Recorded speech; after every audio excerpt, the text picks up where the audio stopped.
Hello, my name is Zachariah with Old Man Gaming. You're about to watch episode 3 of ID, and I'm not gonna lie to you guys, it got away from us a little bit. There's a lot of hijinks and player stuff that I really wanted to leave in here, and it ended up being a very long episode. We're well over 3 hours. And after a lot of consideration as to whether I should make it a second episode or not, I just decided to put it all together as one. So just keep in mind this episode is abnormally large, but hopefully you enjoy. For whatever reason, after the whole Space 11 Vikings is done, you guys get back into the ship, the TARDIS, and you kind of try and figure out where to go in space. And for whatever reason, you get a bug up your butt, and you decide that a cool place to go is to see the discovery of a dinosaur. Just to watch a dinosaur be unearthed for the first time. So you go back in time to when the Gallimimus was uncovered for the first time ever. Which I think was in like the 70s. I didn't look that part up, but bear with me, it's just the cold open. So you guys go back in time. You end up get out of the door, you kind of hide the door, and you move over to the archaeological dig. Able to wear clothes of the time period and kind of blend in, moving through the archaeological stuff. Do you say anything to each other while you're doing this? I'm letting the drifter know as he's fooling around with all the buttons and stuff. I'm kind of just wandering the TARDIS, still looking to see all the kind of what is on the ship still, so we know where maybe we have our sleeping quarters, or if there's a funny closet, or just something unique about the ship. Well, what's interesting to you that's kind of new, because neither one of you have really been sleeping yet. So when you first kind of start traveling through the TARDIS, you start to realize that every time you kind of open a door to go to another room, whatever you're thinking of should be in the next room just is there. Like, oh, I bet you this is a bedroom. Boom, bedroom. Oh, I bet you this is a closet. Boom, closet. It's a very strange effect that you don't quite understand. But as you do that, as you kind of go through the TARDIS, you guys end up arriving at your destination. You get some period piece clothing on, and you head out. And you manage to walk up to the archaeological dig, and one of the scientists meets you and goes, excuse me, are you part of this dig? Sure, yeah, we're here to help. What can we help with? She goes, I don't remember seeing either one of you before. Are you part of the Canadian team? Yeah, we're new. They put us on the assignment and said that you guys were looking for a bit more help.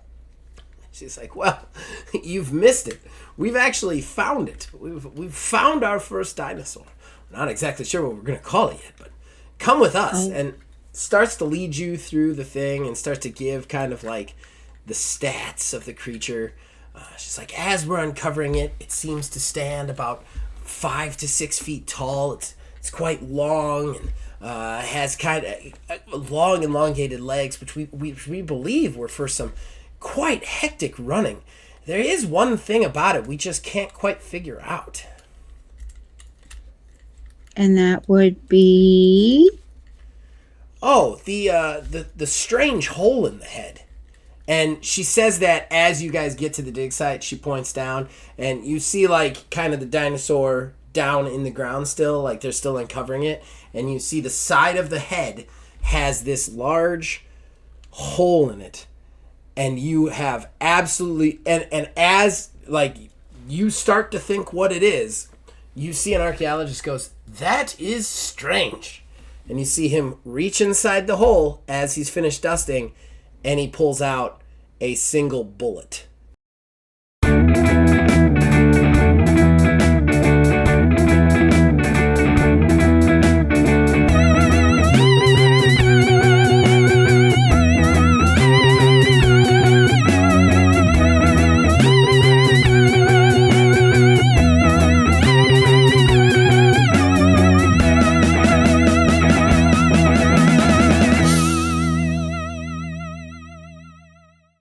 Cold open because you gotta figure out who's shooting dinosaurs. Prehistoric times. So we come back to you guys at the archaeological dig. What do you guys do? So you guys don't really need us to dig it up. You need us to figure out a mystery? She's like, no, we'll figure it out eventually. Actually, right now we don't need any help, but when we get tired, we'll come to you for for extra hands. And then she goes, so would it be a problem for me just to kind of go down and look and see what you guys have already uncovered down there, or would it be too much kicking all the dust? Actually, I'd hold on right now. We've got enough people in the pit. And then she kind of walks away. But nonetheless, you guys definitely saw a bullet being pulled out of the side of a Gallimimus. And that definitely didn't happen now. Hey, Drifter, do you know of a gun that makes that big of a hole inside of a dinosaur's head with just a bullet? Say that I have done a lot of shooting at dinosaurs. Also, this was definitely not me. Yet.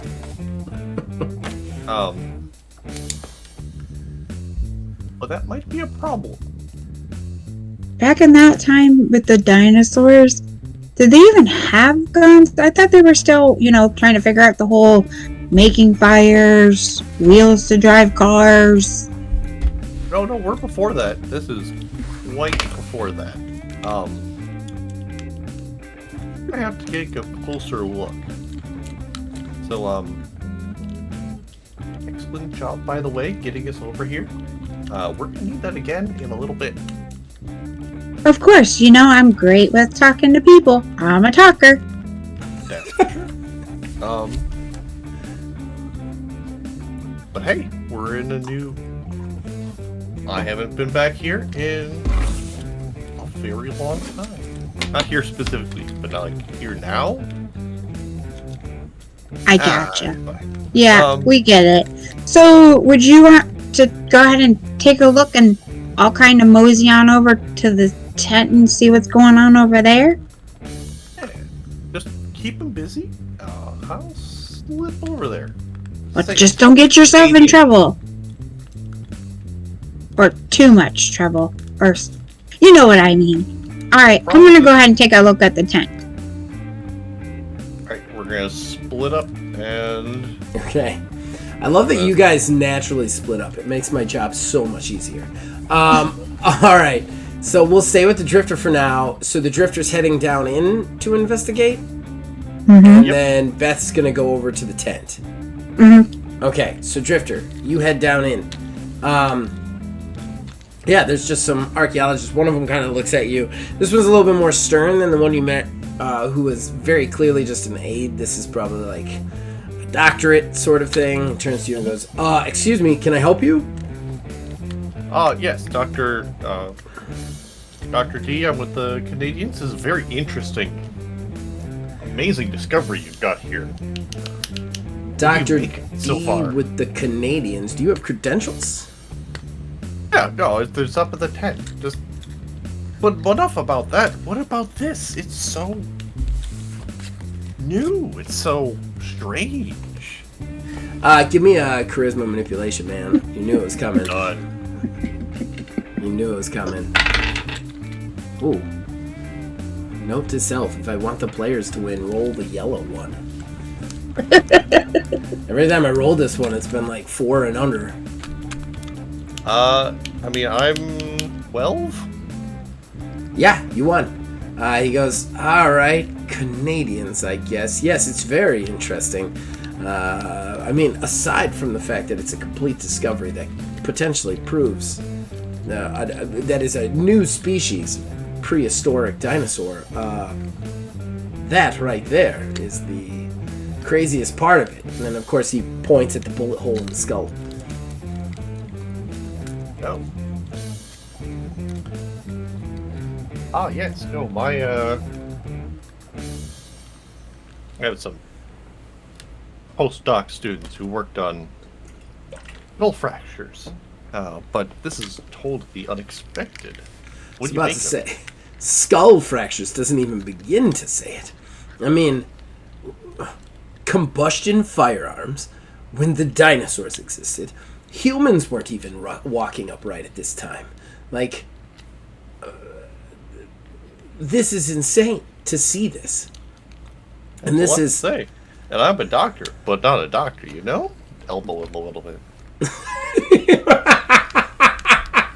You might have to make another charisma check just for playing it over the top. He gets elbowed, kind of looks at you with a side eye, and he's like, yes. And then he pushes the glasses up his nose, and he goes, it's a high caliber bullet, and it seems to have been in this Gallimimus since its death. I mean, it would have to be since its death, because it couldn't have survived that. You don't think no problems with locals coming and shooting around these? Maybe someone left it as a particularly cruel joke. I thought there was a time when people would put the legs on backwards just to see if anyone noticed. We unearthed this today, and we've looked at the dating on this site. This has been undisturbed for hundreds of millions of years. Like, this is not a situation where somebody just came by and put a bullet in it. It almost seems preposterous.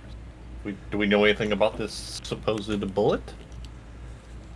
No, not yet. It's definitely nothing I've ever seen before, and I did fight in the war. Oh, and well, much better here than there, and hopefully no more bullets. Is it not still here? Is it? You've taken it to the lab, certainly. He points at a guy who's like got it bagged. Oh, what? Let me go talk to this guy. See about this. Skulls, not my specialty. All right, you walk over to talk to the guy with the skull. Bethany, you're in the tent. What do you do? I'm kind of like rummaging around a little bit of like what they've already got in the tent and stuff like that to see if they've brought any pieces out, or I'm examining them and stuff to see. They've definitely started to bring pieces out. This was not the only dinosaur they found in here.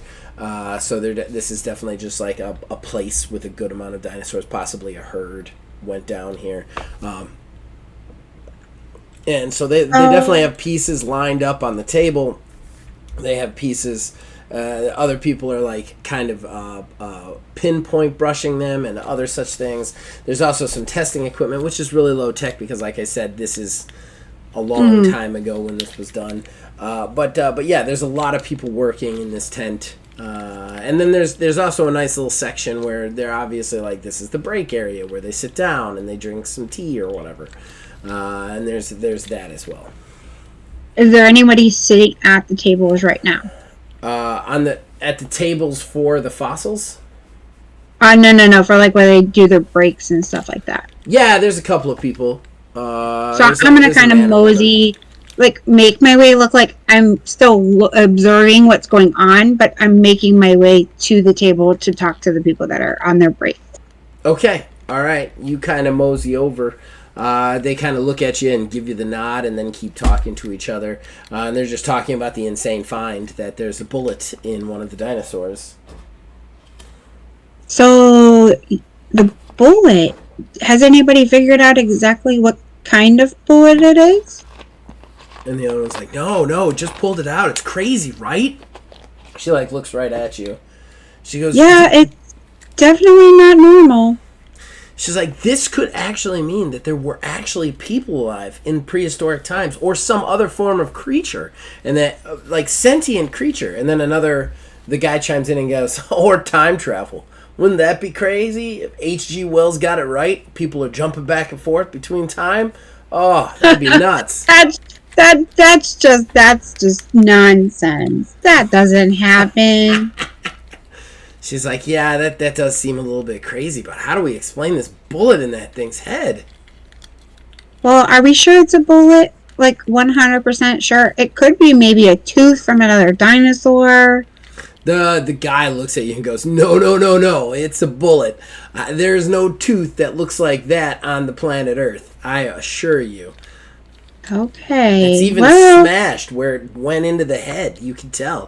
Thing's hollow point for maximum damage. It's crazy.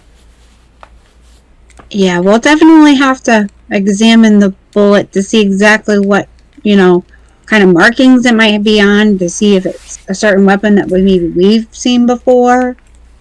Yeah, she goes, I know, the scientific find of this is going to be insane. You guys can have your names in a book. How's that sound? Isn't that going to be just great? She's like, I'm really excited for that. And he's like, it's going to be all the doctors. We're going to be a footnote in page 47. And then the girl's like, Roger, stop it. Stop being such a naysayer. And he's like, what? That's just the way it goes. And here's the hoping, right? We could always hope. He's like, I'd rather be cynical about it and not get my hopes up. She goes, so what do you do on the dig? Do you, have you been down in the pit, actually digging the bones, or are you more over looking at the telescopes and, assessing the bones as they bring them out? So what do you really do? Roger shakes his head and goes, nah, neither one of us are high enough to be in the dig site. We look at the fossils and we do testing. So do you have to have a certain level of clearance to get down there? It's not so. She goes, it's not so much clearance. It's just who they trust, really. The longer the assistants have been with the paleontologist. God, I kept wanting to call them archaeologists. I'm like, that is not right. The longer the assistants have been with the paleontologist, the more they trust them, and they're the ones that they let down there with them. Well, I'm with one paleontologist, and he's down there now just taking a look and stuff. And he kind of had me come up here to assess everything. She goes, well, what do you want to assess? It's not a whole lot to assess, other than that bullet. Well, they said that up in Canada that you guys needed a little bit more help with down here because it was a very big job. She goes, he looks at him and goes, Canada? She goes, yeah. They're from the Canadian team. He goes, what Canadian team? And then he looks at you and he's like, what team did you say you were from? And then we're gonna switch back to the Drifter. Drifter, you walk over to the guy with the bullet. Hey. He turns over and goes, oh, yeah. All right, take that up to the lab, I see. It's like, definitely. We got to find out exactly how this happened. It's got to be hoax, but it's going to be one hell of a mystery. Doc said it's already dated. What do you think of this thing? It's like, well, it's pretty hard to imagine a bullet getting in here from modern times, just given the amount of the soil and the soil samples we took from here. This is a pretty undisturbed area, so I don't know how they did it, honestly. How they got a bullet in here without disturbing any of the soil. Would be tough. We'll have to look very carefully at it. He kind of holds it up to you, looks at it. You want to take a look? It's in a bag. Take a look. All right. I'm not a paleontologist. Bullet's not my thing, but I'll take a look. That's very. I was about to say, he looks at you and goes, I am a paleontologist. I don't know bullets. Maybe you're a ballistics guy? Not really what we do in Canada. Are you doing anything with the bullet right now? Looking at it with my eyes. I don't have any. Not really. You don't have any combat I'm a guitarist, man. I don't know anything about bullets. I get it. I'm gonna try though. Go ahead and give me perception. If you have ranged, you can roll that, but I know you don't, so just roll perception. And we're gonna say difficulty Perception. 15. I'm going to spend one of my momentum and fake it. Okay. What is that? What does that do? Mind over matter. Spend Okay. a momentum to use int for a non-int skill. Ah, nice. So use intelligence instead of perception. Yep. But I only get the once, but that's fine. Yeah. 4. Oh, I can't spend another... I guess I'm using one of them lucky tokens. Those reset. Yeah, everything resets, right? Oh, sweet. Well, that's great. Oh, actually, it's a good thing I have that.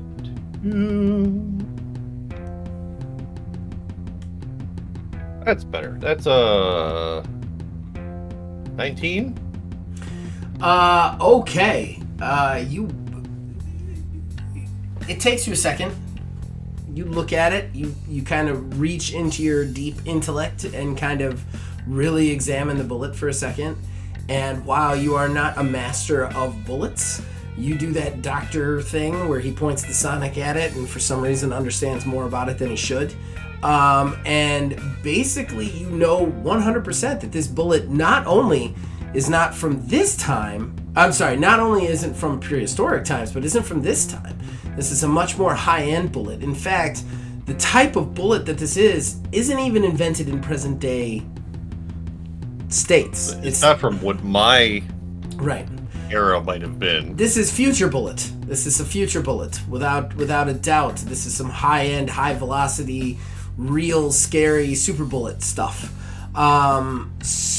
Which is even more confusing. However, the one thing you definitely get from it is the date of the bullet, and that bullet went into the ground in the Gallimimus's head. It was definitely put there when the Gallimimus was alive. It is dated as old, if not older, than the Gallimimus. So, your answers are not in this time period. No, Somebody in prehistoric times shot this fucking dinosaur in the head. That is what you gather. Yeah, some jerk from another time. That's real specific. That is. Don't look like anything I've seen before. That's range of folks I ever did see. He takes the bullet back, and you are kind of hit with a queasy feeling.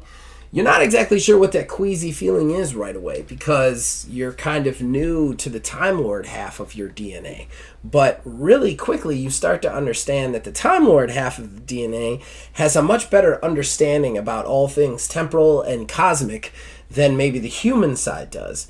And you suddenly see, spinning out of control, the amount of paradoxes that could take place, other than just the fact that this Gallimimus, the first Gallimimus ever discovered, now has a future bullet in its head.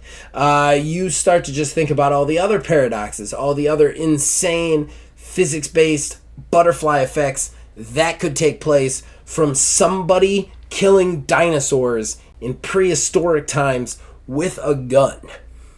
And you are very concerned about that. Oh, it's jet lag. Maybe something on the trip over.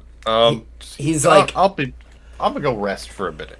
He's like, I get it. There's a rug in the break room area. Take off your socks and your shoes and curl your toes on the rug. Helps. Sure. There's another paradox because that was long before Die Hard. All right. Yeah. Okay. You head to the tent. What do you do? He's gonna get up,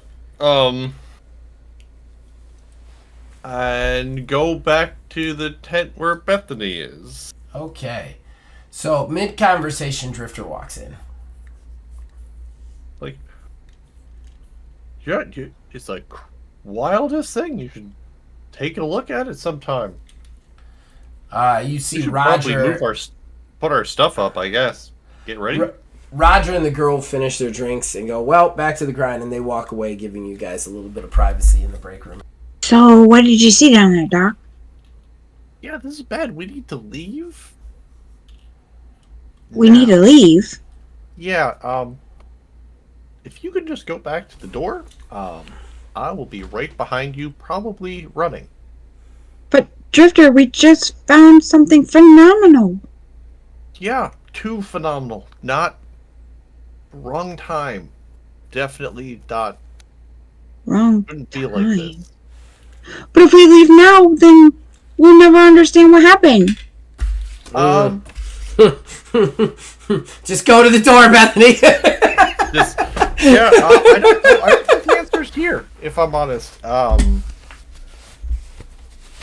We then. Alright, so we need to go on another adventure? We're gonna find something new? Yeah, we're gonna go actually see that dinosaur in person. Oh, that'll be fantastic. Let's go.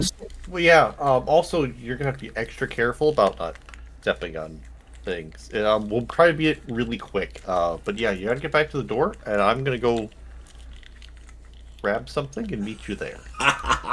Sure, not a problem. I'll let them know that I'm going to just go for a little walk to stretch my legs. Since They're already left. You can just totally go. It's fine. Sure. All right, not a problem. I'll meet you at the door. All right, so Bethany goes to the door, I'm assuming.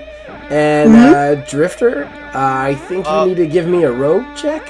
Oh yeah, if I'm detecting what you're about to do correctly. Yep. All right. Okay. Cool. Difficulty. It's broad daylight. Their awareness is probably a 2, but they're not expecting it. So I'm gonna say 10 plus their awareness 2, so 12. Because you're yoinking it, right? Yep. Okay. All right. YOLO. Yeah. Good thing that's 13. Okay, alright, so you kind of walk over to the guy, kind of walking it to the tent. What do you do? He's just like, hey. It's like, hey, you again. Did you think of something about the bullet?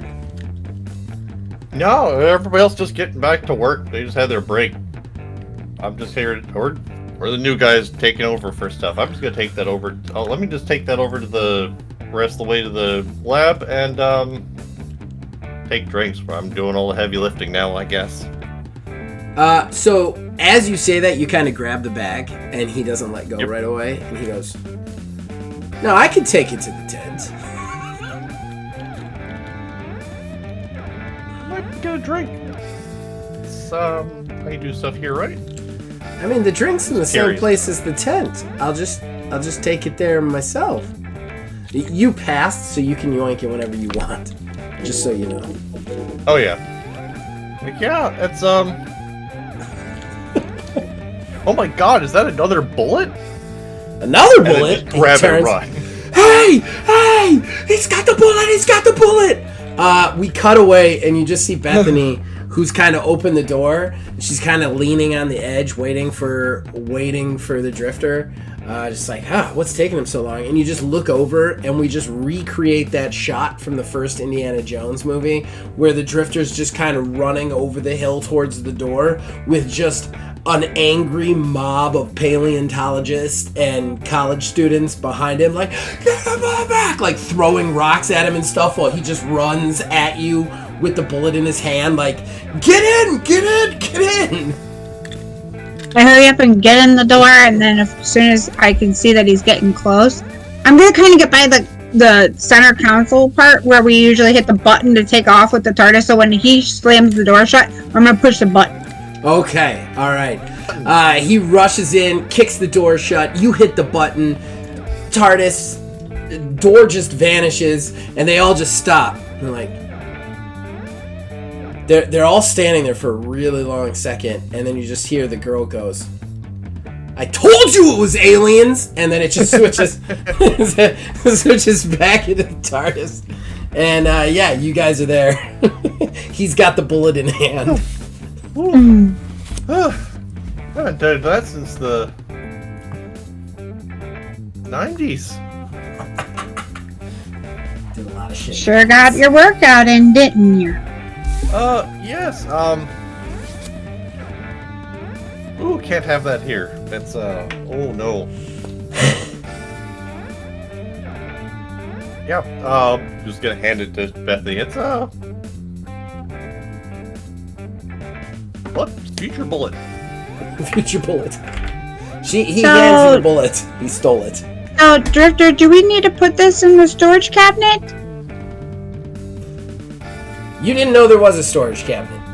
Oh, sure. Do we have a file under bullets?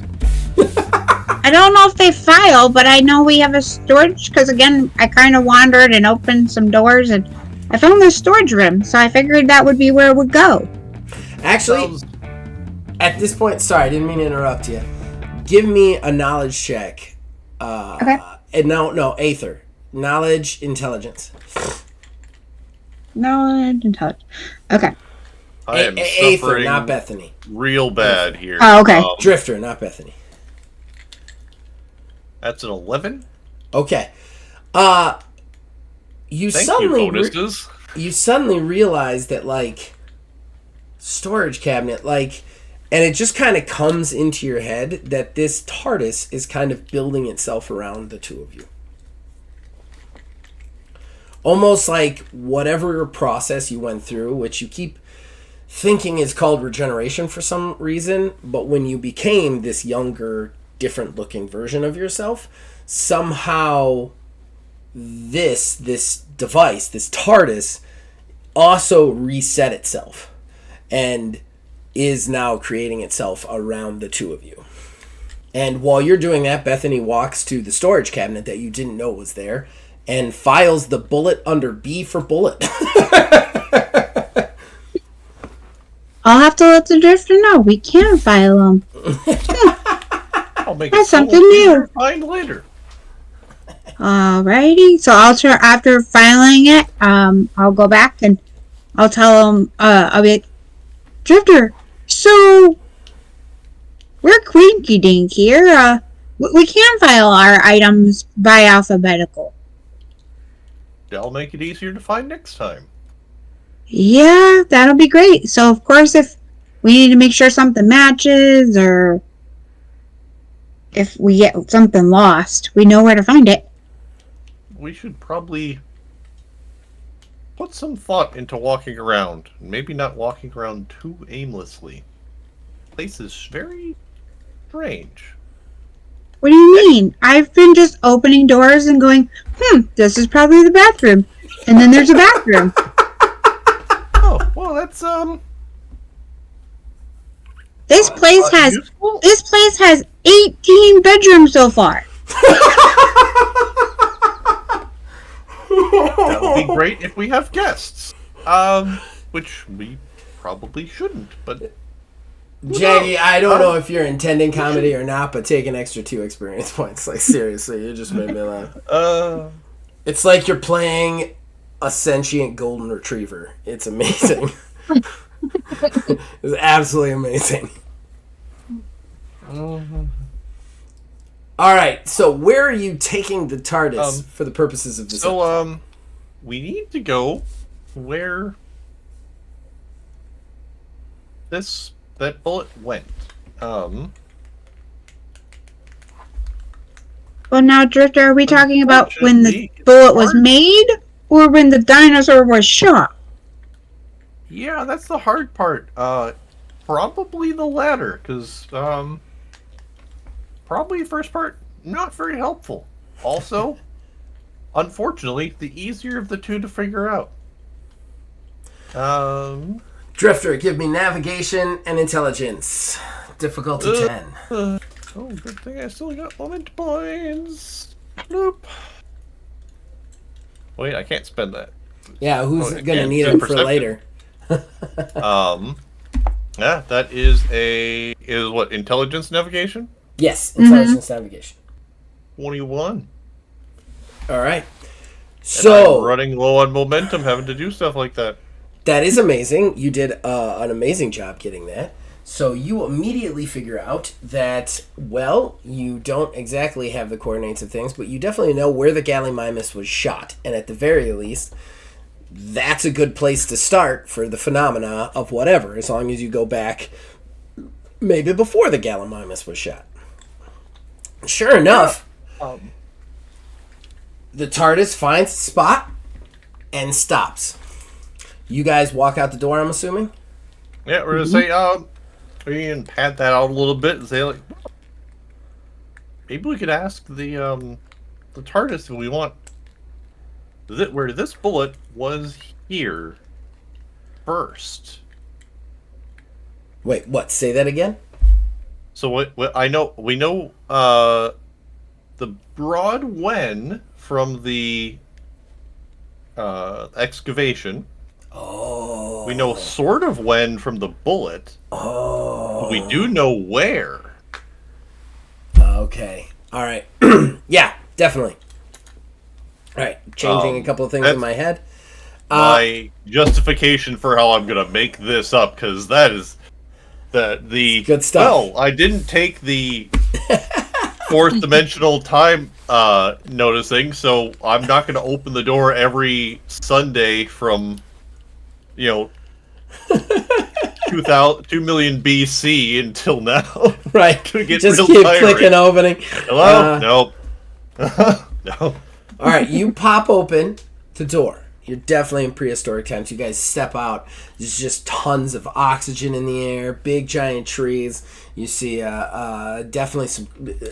amazingly, Bethany is immediately wowed by like some pterodactyls just swooping overhead. It's absolutely like you're right smack dab in the middle of like Jurassic Park the movie, but it's real for you.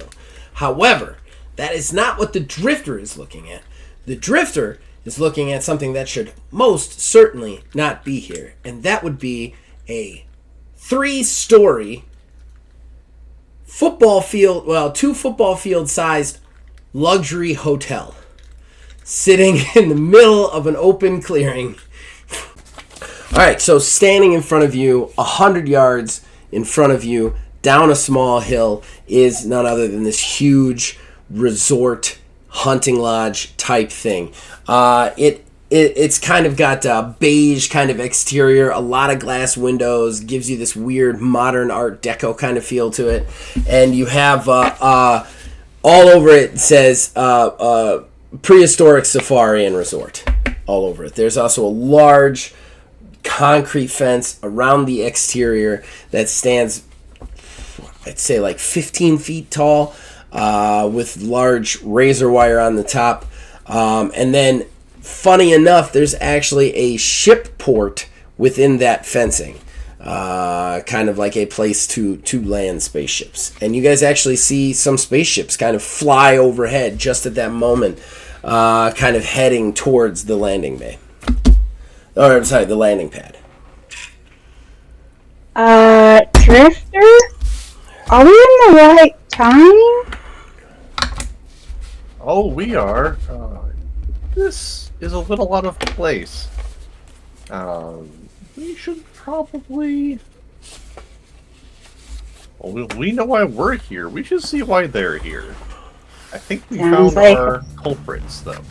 Plan. So, is there a door to knock on? How do we get in this place? First, let's see if they have anything strange.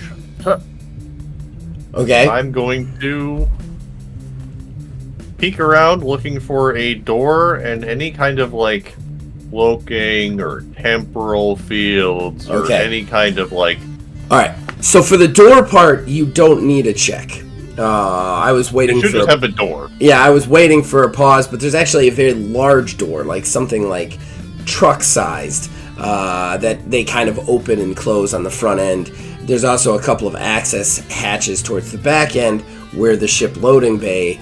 where the ship landing pads are. Most likely the front door opens so that some sort of vehicle transportation can take people out, because you're definitely getting the feeling that this resort specializes in guided hunting, because hey, bullets in Gallimimus head. So you're figuring that's what the situation is. Give me the roll for the other part. You're looking at I think it's, was it mechanics when you use that thing? What does the Sonic give you again? Computers, mechanical, or rogue. But if I need a different kind of like super science, that's not technically going to go for that. Right. You can make more than one gadget. You know that, right? With your doctor abilities. I thought it was per advantage. Per advantage. So you'd have to take it a second time if you wanted a second. No. Once you have it, The downside is it takes up that much of your temporal energy. Every time you add another one? No, or just every time you having have one.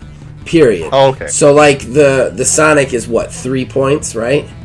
It's 2 2 points. They're 2 all points? 2 points per session. 2 points per session. Okay. Or you gave me for the Sonic was 2 points per session. 2 points per session. So basically, what happens is, you know how you start at 10. Mm-hmm. You actually start at 8 because you're holding that. If you unequip that and you put that down, your temporal points will go back up.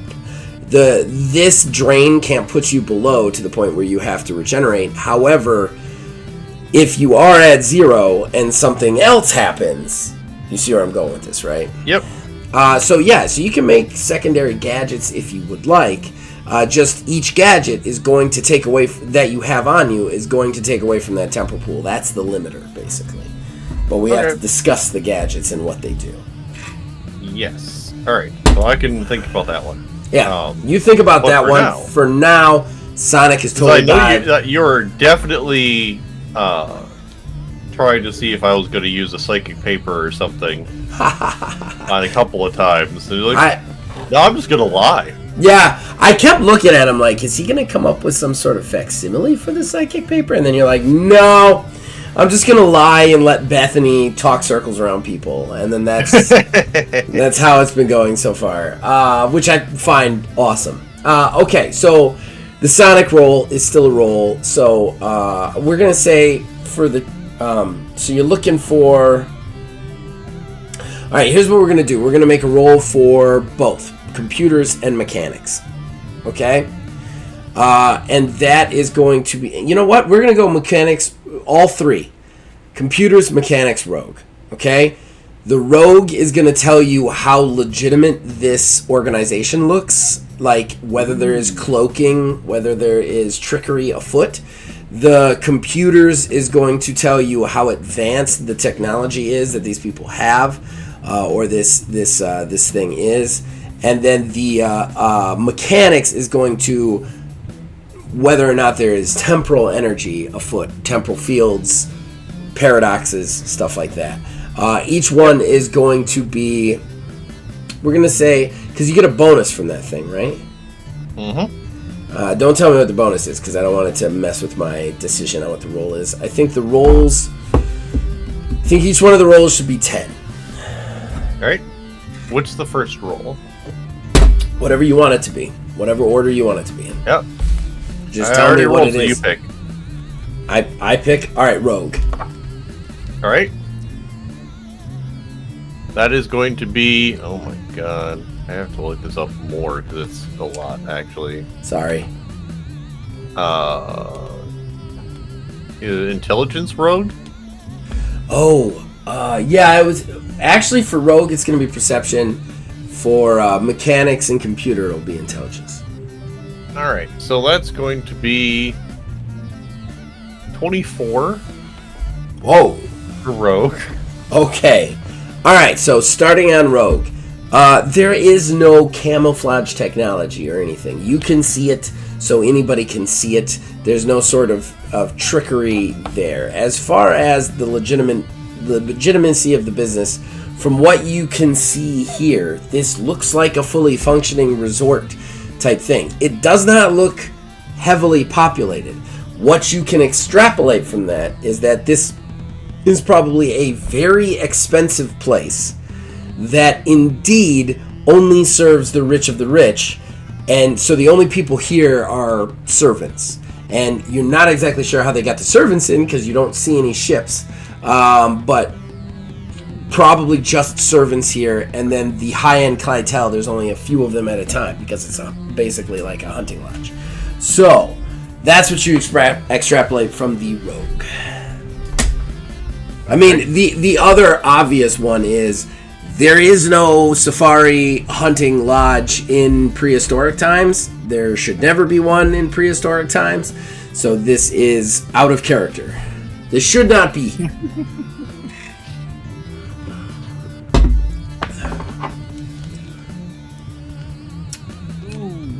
What's the second roll? Let's see. Oh, I don't have the momentum to re-roll that. Which one did you miss? That is mechanics. Ooh, that was one you could have really used. Okay. How much did you miss it by? I it's a 10. So I have a lot of bonuses. Oh, so you hit it spot on. But you didn't pass. So you rolled a 10 total with your bonuses? Yep. Okay, so ties do fail, but they're the most minimum fail that you can get. So there is something temporal afoot here.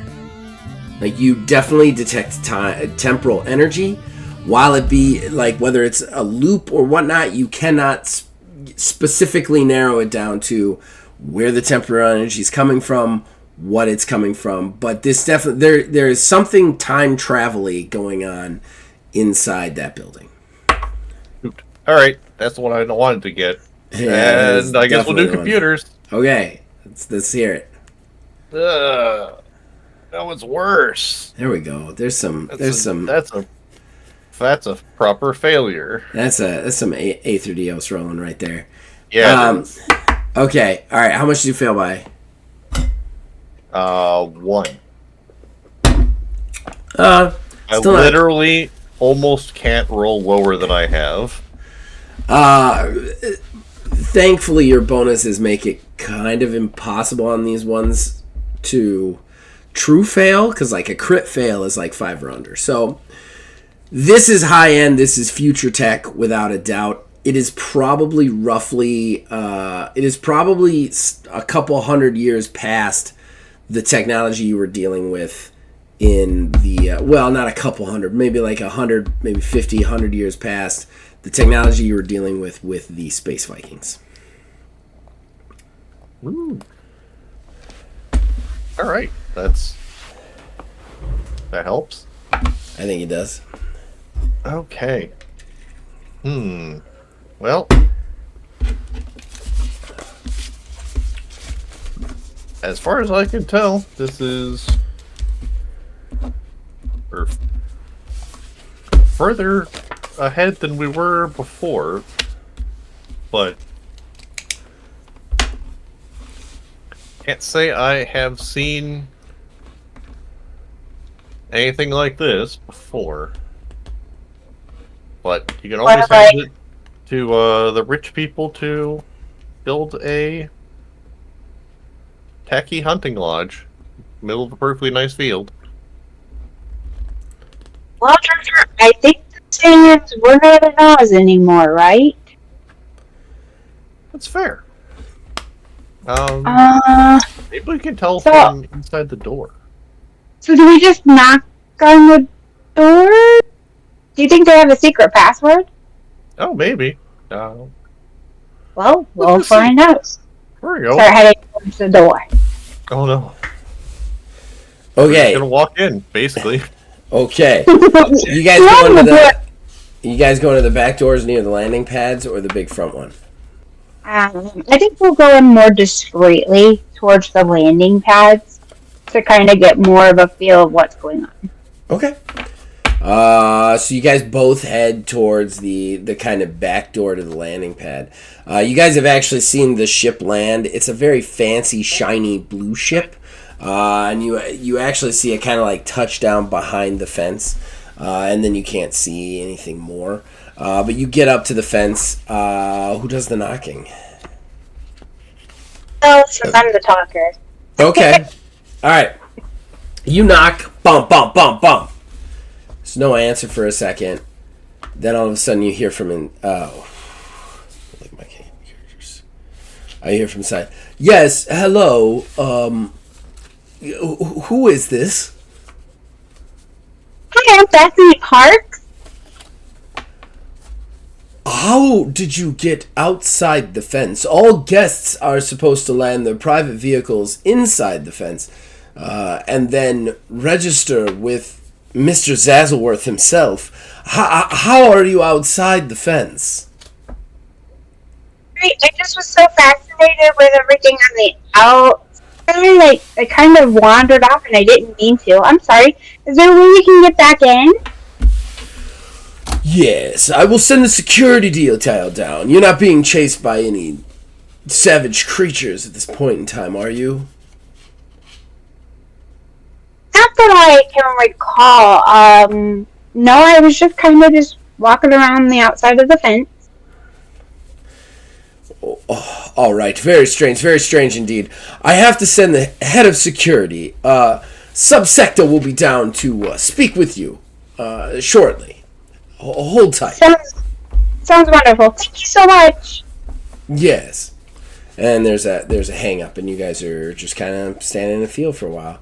You can hear some light voices coming from inside the fence, but it's far away. It's a big complex inside, so they would be on the other side of this large 15-foot concrete fence, and it would be probably 50 yards away again. So you can definitely hear people talking, but just because it's a nice clear day, but you can't really tell what they're saying.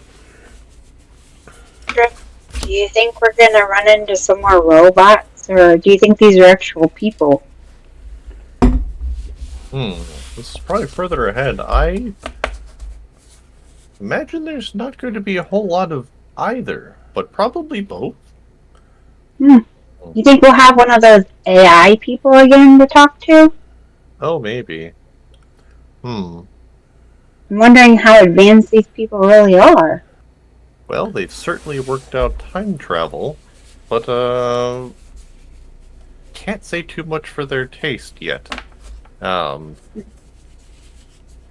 we'll try and stick together as much as we can inside, but we gotta definitely get to the bottom of what's going on. I'm hoping that at least when we're inside, that they'll not... At least, I don't think it's going to be too much of a problem other than this mistake they've made. Although, getting them to leave would be preferable. Well, I mean, we won't have to explain too much about our door. At that point, the door in front of you, there's a huge, large, kind of metal on metal sound, and then a clanking sound. And then it slowly pulls open just far enough that you can see this woman standing there.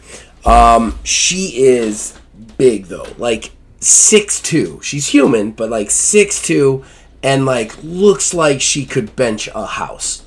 Huge biceps, very muscular. She has a mohawk of kind of auburn brown hair that hits into a braid going down her back, and then she has what looks like robot parts in one of her eyes, almost like cybernetic enhancements. One of the eye kind of unwieldingly and unnerving to you kind of goes fit, fit, fit, fit, fit, as it kind of spins and twirls, kind of sizing you both up.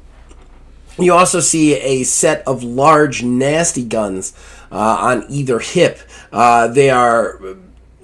I mean, neither one of you have experience with weapons, but you just one look at them, they look like future weapons. They're much more akin to the weapons you saw on the spaceship that you just came from.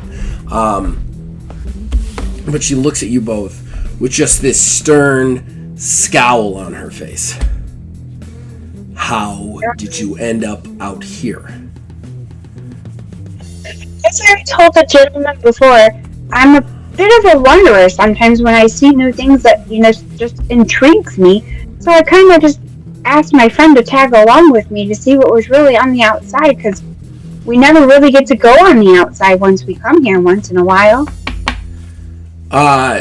She just stares at you for a really long time. Her face is unnerving. Actually, I'm gonna have Bethany do an endurance resolve check, because she's actually it's gonna be contested against her too.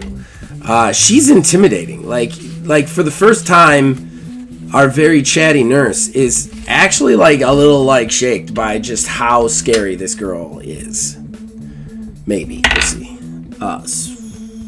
21. Nope. I don't make it. I'm at a 19. Oh, that's close though. So you I definitely will choose to activate inspirational. Okay, what does that do?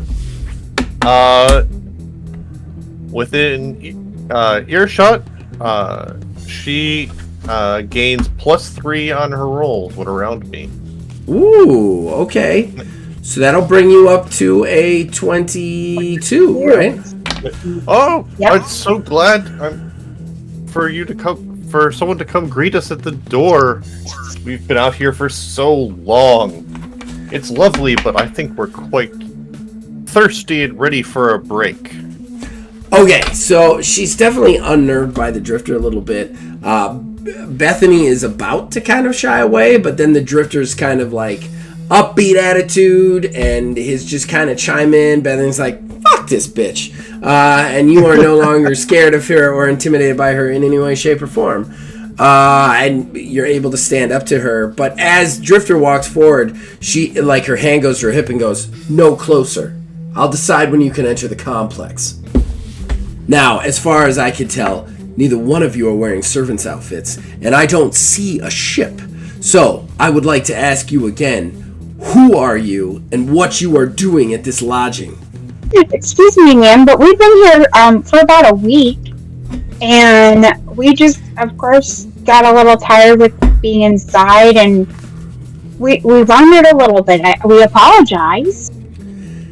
Now, she almost like grins, because she's definitely caught you in a lie, because she looks at you and goes, that's interesting, because our last set of guests left over 2 weeks ago, and our new set of guests are just now arriving. So exactly how have you been here for a week? A week? A few hours? I mean, it's been... These things all blur together after a while, after you had a few drinks. You know how it is? She looks at you and goes, no, I don't.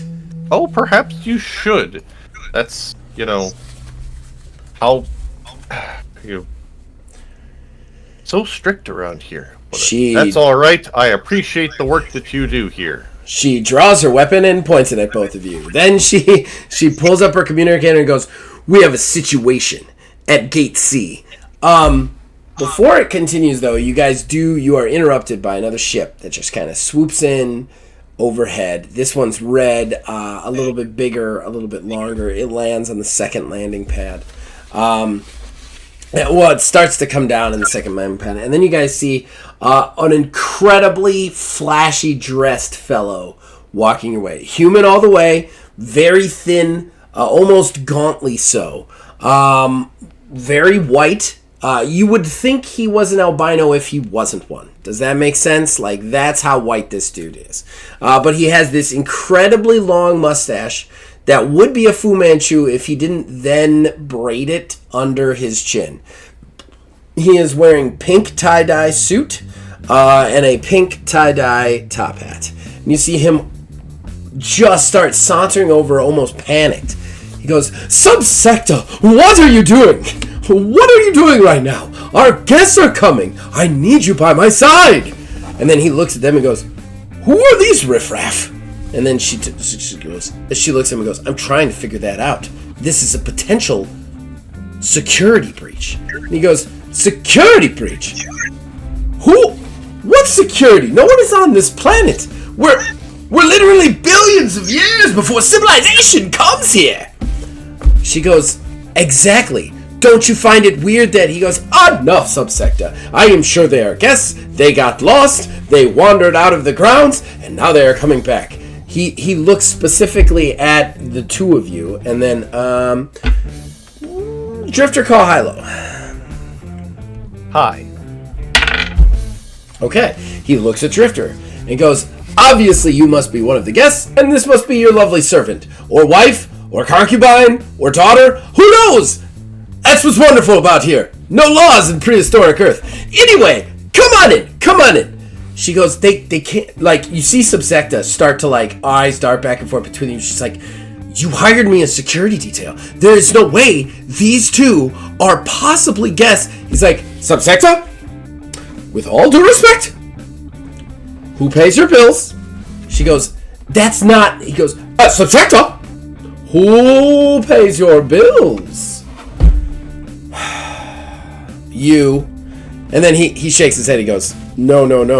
Who pays your bills? And she goes, Dank Zazzleworth. That's right! You should say it with more oomph. And then he turns back to you and he goes, they are guests. Look at them. They're harmless. He has a flashlight and she has a t-shirt. I don't know. They're fine. Just bring them in. It doesn't matter. They're obviously not here to kill us and maim us or be terrorists.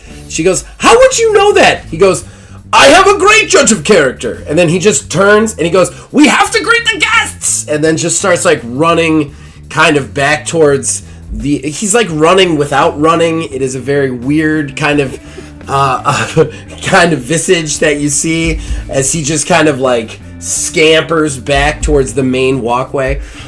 And Subsecta like looks at him like 2 fingers, bridge of her nose.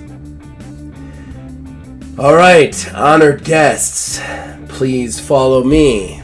But I do want you both to know I've got my eyes on you. And if you step out of line, I'll shoot first and ask questions later. Okay, well, I'm just glad we have good security to keep us safe from everybody else outside. Absolutely.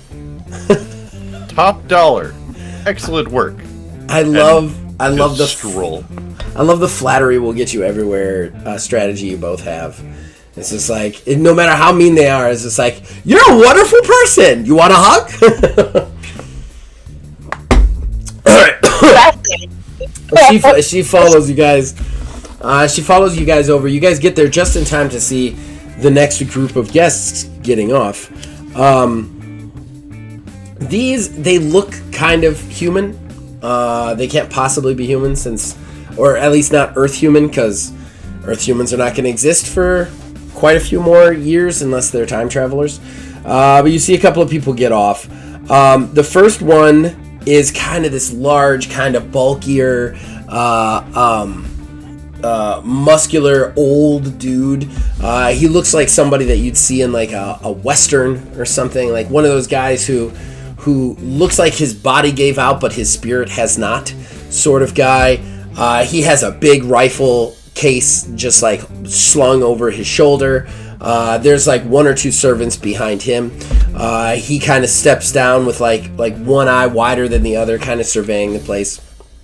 Behind him is I don't want to say a kid, somebody more your age, Bethany, like the college age, and he is very pretty, blonde. He's well dressed, but not flashy like Zazzlewood, just well dressed. There is a striking resemblance between him and the old man, though. Like the old man is his future if he loses his soul, sort of situation. They start to walk towards you guys. You guys see a couple of servants come out. All the servants are humans, by the way. Just want to point that out. Earth humans. They're standing behind Zazzleworth. And one of them comes over and goes, announcing the Honorable Jeffrey Devlin of the Devlin Corporation and his son, Vincent Devlin. And then they kind of like walk up. You see Jeffrey kind of looking at the place like... Zazzleworth just kind of opens his hands wide and goes, hello, friends, treasured guests, hunters, men's men. Welcome to the safari event of your life. At that point, Jeffrey kind of looks back and forth from him to the kid, and he's like, yeah, looks like an interesting place you got here, Zazzleworth, but are you going to be able to deliver on what you promised? He goes, yes, I am. The great thunder beasts of Earth's past. They roamed free upon the earth, hunting, destroying, fighting, killing, the savagery of nature, truly in its majesty, and you will get to shoot it in the face. It will be wonderful for you. And then Jeffrey kind of like nods, and he looks back at Vincent and goes, you hear that, boy? Be one for us. You see the Vincent Devlin kind of like look down at the floor, and he's like, yeah, killing things. Awesome. You see Jeffrey go, what was that, boy? He goes, nothing, Dad. Super excited to be here. Jeffrey goes, yeah, you are. And he goes, all right, Zazelworth, show us in. And then they both kind of notice you two just standing there out of place. And Jeffrey looks at him and goes, who are these guys? Zazelworth goes, they are more guests. He goes, okay. I thought you only served to the richest clientele. And he goes, I do. He goes, well then who are they? And he goes, I have no idea, but I'm sure they're rich. He turns to you, Drifter, and goes, you're rich, right? But of course. Jeffrey just kind of like looks back and forth and goes, okay, fine with me, I suppose. As long as he doesn't get in my way. Neither one of them look like the hunting type. Go ahead. Being a hunting type, I've shot a rifle before. Say that one more time, Jackie. You cut out bad. Sorry. Hate to do it to you. You're okay.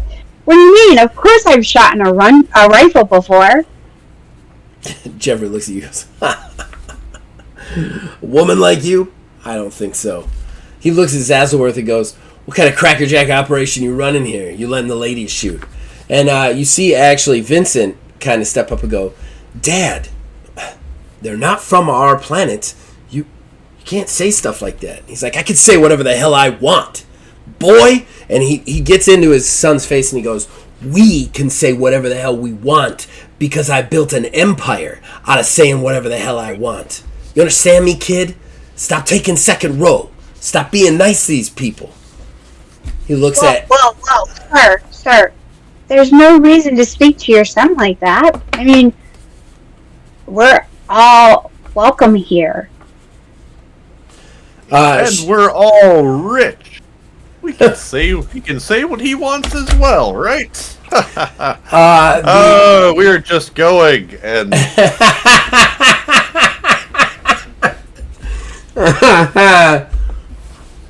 Jeffrey actually, like, the older man is Jeffrey. He watches you guys go and like grins to himself, and then he like nudges his kid and he goes, that's how you keep them in their place. And at that point you just see Vincent just like red-faced, angry, just scowling at his dad, and just doesn't say anything.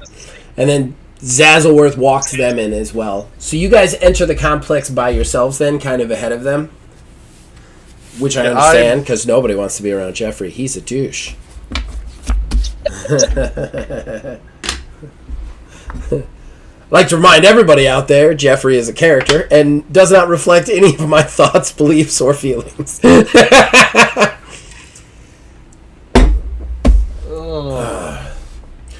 Okay. We're slightly out of the way of them and the other various servants.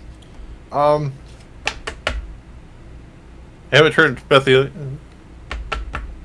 This place seems a little bit more hazardous than this battleship we were on with the attacking robots.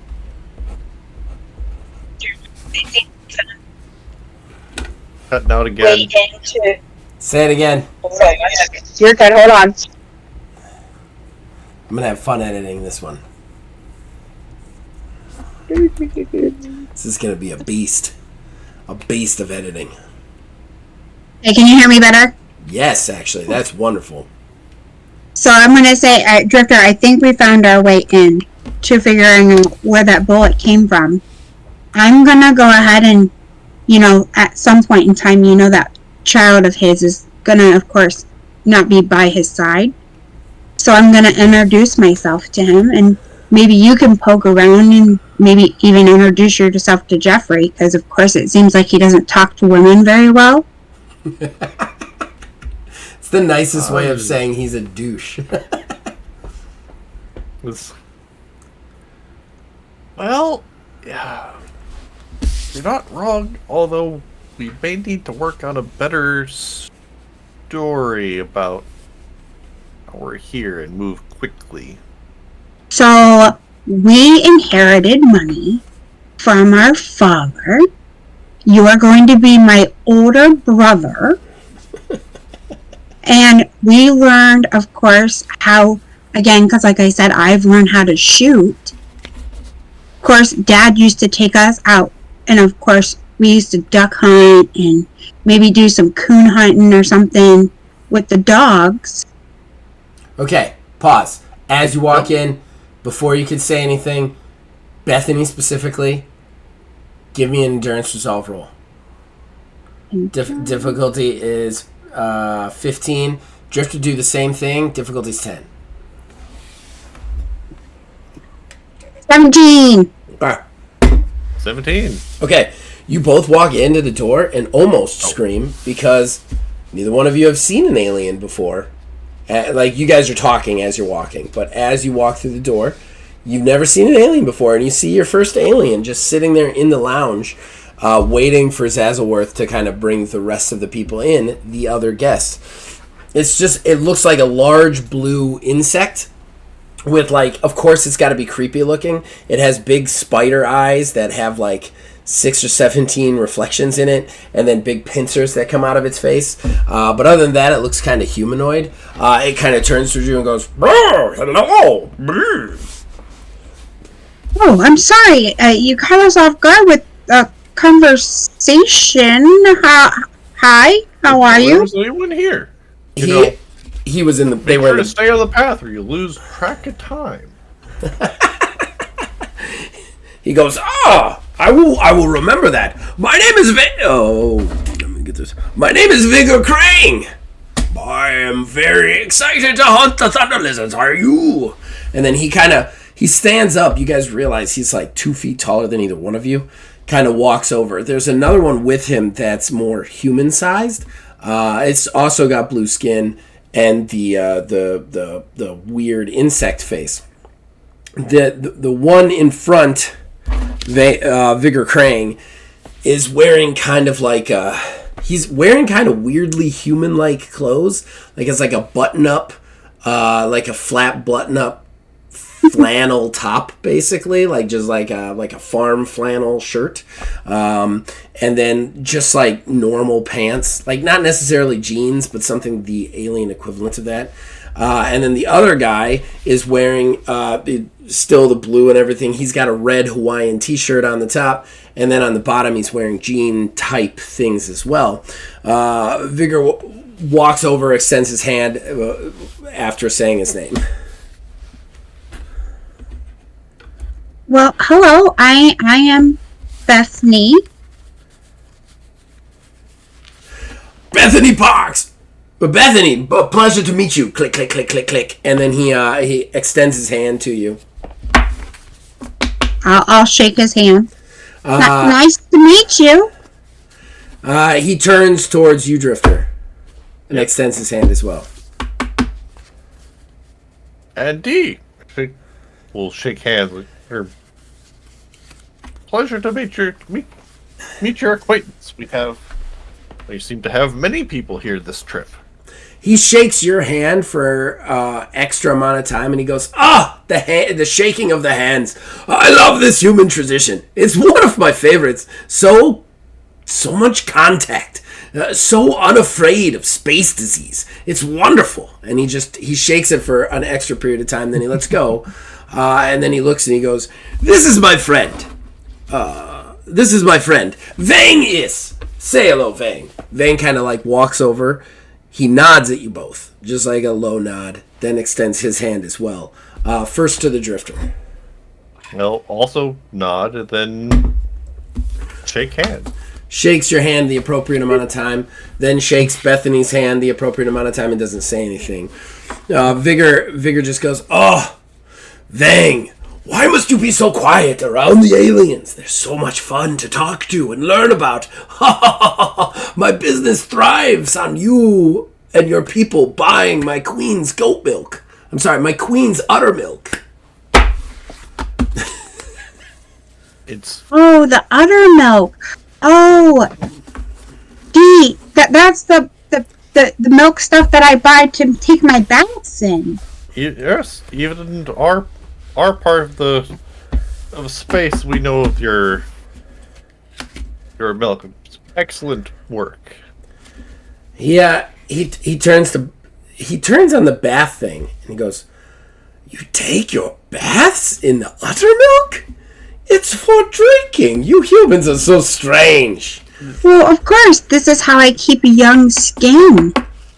It's one of those things that's become quite popular these days. Wonderful. Well met. At that point, the group has caught up to you guys. They walk in. Zazelworth comes over. He's like, everyone's meeting each other. It's splendid. Welcome to my fine establishment. I've built it just for the absolute honor of killing something so wonderful and majestic. And you will all get to do it for money. At that point, Vigor actually slaps her back, Drifter, and goes, "I do love having money! Ha ha ha ha! Click, click, click, click." Jeffrey just kind of nods. And Vincent just kind of like turns and walks off. You see Jeffrey doesn't want to like break from custom, so he like eyes him with an angry face, then just turns back to Zazelworth. And goes, "When's the first hunt coming, Zazzle?" And he goes, the first hunt, yes. In the morning, we will all go out. We have a large armored truck. We can go out and kill a bunch of them. It's wonderful. The only thing we ask, though, however, because we are playing a little bit of temporal roulette, so to speak, is that anything you kill returns with you here to the prehistoric safari, so that we may dissect it and discard it in a way that does not ruin time or butterfly affect the entire universe. Is that alright? Jeffrey goes, "Yeah, that's fine. Although, I'm not gonna lie, I might be taking some trophies home." At that point, a subsecta kind of eyes him. "What kind of trophies?" And he looks at her and goes, "Any kind I want. Not afraid," even though she could literally crush his fucking head with the palm of her hand. Sazworth go, "Tension! Tension is too much, if I might say so. You can, of course, take trinkets as long as they are approved as per the rules and contracts you signed, because any certain trinkets you send could, again, have terrible impacts on time and space. Wonderful! Now let's all get drunk." And then he just turns and like claps his hands twice, and you see some servants kind of run over and start asking people for drinks. They come over, ask you guys if you guys want some drinks. You're just in the lounge. The servants also come over and start handing people kind of like key cards, which you're assuming are room keys. One of the servants is like talking to Zazelworth for a really long time about you guys. You could tell they're like pointing at you and whatnot. And then finally, she shrugs. She walks off and then comes back. You two are the last ones to get a key, but she comes over and goes, "Here's your key. Enjoy the accommodations. Enjoy the accommodations and enjoy the murder of a precious creature." And then she turns and walks away. Of course. Because we are rich. Yes, you are rich. The Drifter's going to take a good drink of whatever drink is he's requested. It's good. It's good alcohol. They have good services here, man. This is the finest of the finest, man. You're top shelf. Future, past alcohol. Yeah, you're space future past alcohol. Right. I like that. So yeah. So what do you guys do from here? As everybody so Bethany is going to request if they have any of the other gentlemen's goat milk to be able to take a nice soaking the udder milk. Sorry, the udder milk. Udder milk. To be able to take her nice soothing bath later that evening. She looks at you. She goes, "You want enough udder milk to bathe in?" Well, yes. Have you never done it before? These rich people. All right, we'll make it happen. we'll draw you a bath. Okay. And then Well, thank you. I appreciate that. They scamper about. You're getting the feeling that uddermilk is an extremely expensive commodity. Like, it's basically the equivalent of you taking a bath in $200 champagne. Like, that's what it is right now. That's definitely the vibe you're getting from the uddermilk. That maybe you should have just said you drank it instead of bathed in it. But I like that you're committing to it. I really do. So what do you guys do? I'm gonna go Other than and have them draw bath of uddermilk. I'm gonna go and of course talk to the other hunters that are there and see, if we can learn a little bit more about them. Well, the only one that's not there is Vincent. He walked off. You're not exactly. You saw which way he went in, but he's not in the main kind of lounge area. So then I'm going to go and wander and find Vincent. I know I said it. I know I said it previous, but I cannot get enough of the fact that you guys just immediately separate every time we start an adventure. It is like the minute you guys land somewhere, you're like, we're just gonna go this way, and trouble will ensue, and it'll make it just makes my life so easier. I'm like, how do I separate? We'll find each other. They're just gonna walk in the opposite direction immediately. Okay, got it. All right, so what are you doing, Drifter? I am running interference for her.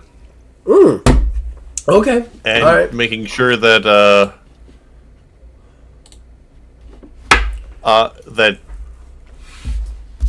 Jeffrey? Oh, I have what's Jeffrey and everyone else doing right now? Jeffrey has stormed over to the bar. He had the servants take his stuff to the room. He stormed over to the bar, and he's doing shots. The alien equivalent of, like, whiskey shots, basically. And Vigor and Vang are just kind of, like, chatting. And then servants are just kind of walking around. You can see that Vigor's a little put off by Jeffrey, too. Like, Jeffrey has some hostility issues, and Vigor's a rich dick, but he's not evil. Jeffrey seems evil to him, so he's staying away from him. Meanwhile, Zazelworth seems to have vanished. I'm going to walk over to Vigor and Vang. Okay. Oh, have you tried this human custom called shots? I see Jeffrey has already gotten ahead of us. Vigor looks at you, like, excited about the idea of a human custom, and just, like, clicks his, like, mandibles a little bit, and goes, "Oh! Shots! What is this game you speak of, shots? Is it something like what we play on..." I gotta remember what I called them. Give me 1 second. Killing. Is it like something we played on Killing? What we would do is we would put one laser cartridge into a chamber of a revolving chamber of guns, and then we would spin it, and then close it, and we'd hope we didn't shoot each other's arms off. Oh, this is much different. We have a human version of that as well. But here, we consume these small containers of alcohol in challenge. He's like, The one who has the most wins. Vigor, you can't. Battle of honor. You can't tell if he's smiling, but you're starting to figure out that when he is smiling or would be smiling, his equivalent of that is his mandibles click uncontrollably. Click, click, click, click, click. He goes, "Yes! Challenge. I like a little bit of sport before my sport. Let's get to it." And then he walks over to the bar. Vang also just kind of follows him silently. I'm attempting to try to, like, pick up on anything from Vang. If they're okay. You know what? Or perfect time for our first resolution roll. Nice and high too.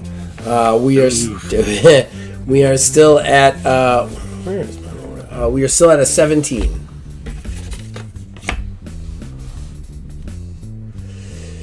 Make your guess, sir. Oh boy. And roll.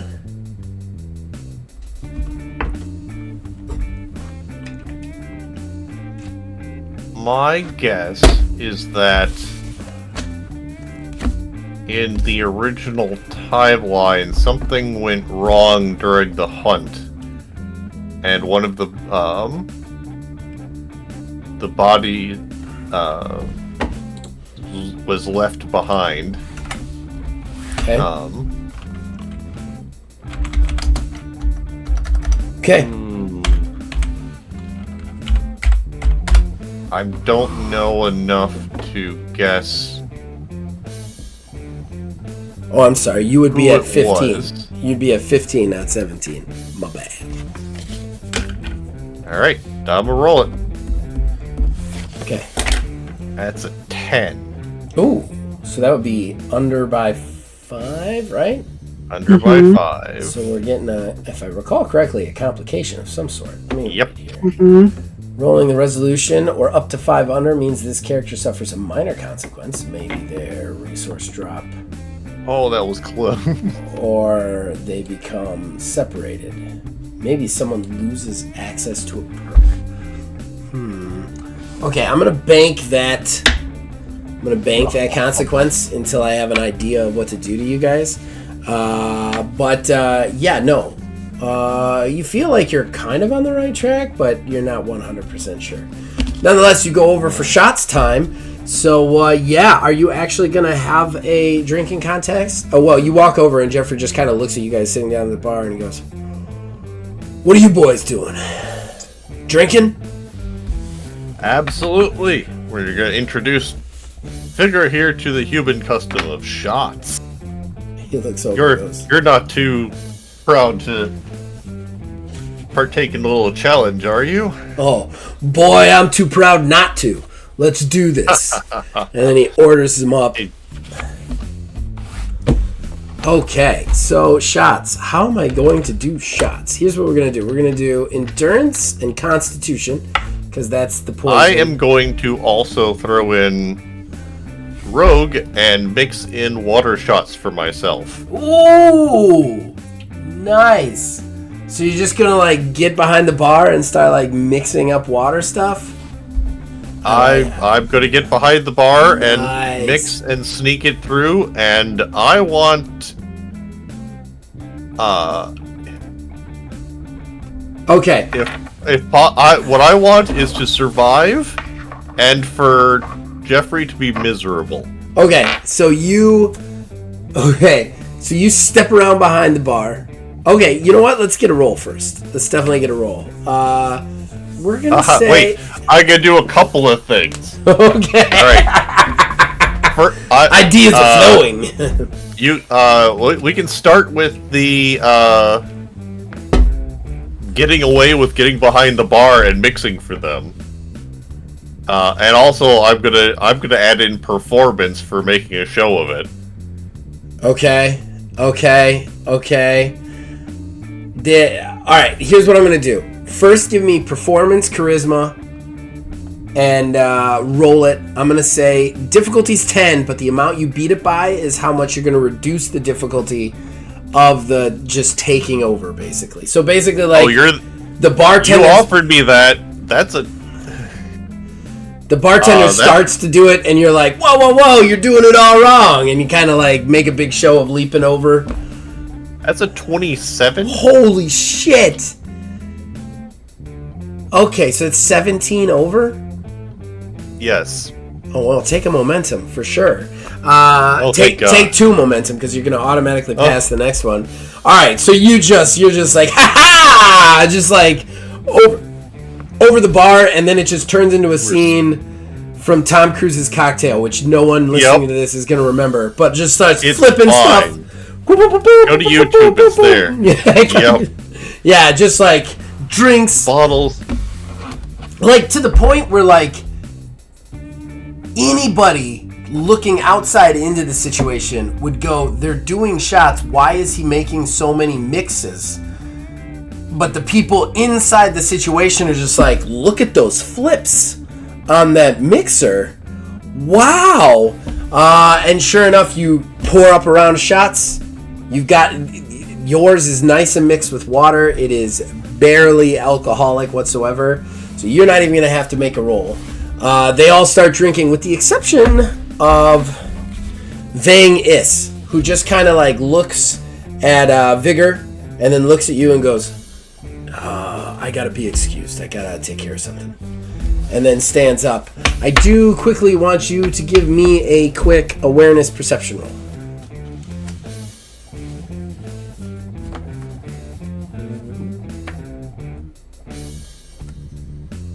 Is that contested? No. The difficulty is 15, though.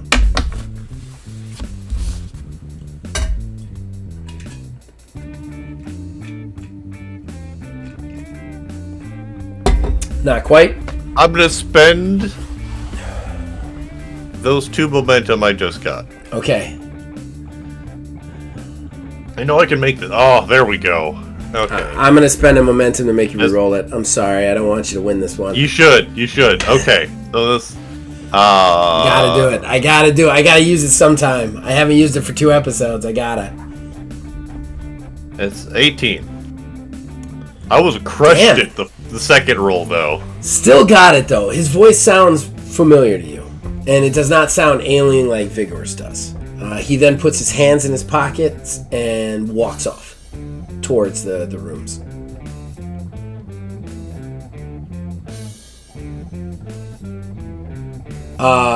Does it sound like Vincent? It does not sound like Vincent. Oh. I got a lot going on in this episode. Oh. Okay, so I'm going to let you stew on that. We're going to switch over to Jackie. It could be. All right. Jackie. Yes. You kind of follow after Vincent. I'm going to need you to give me a quick navigation roll.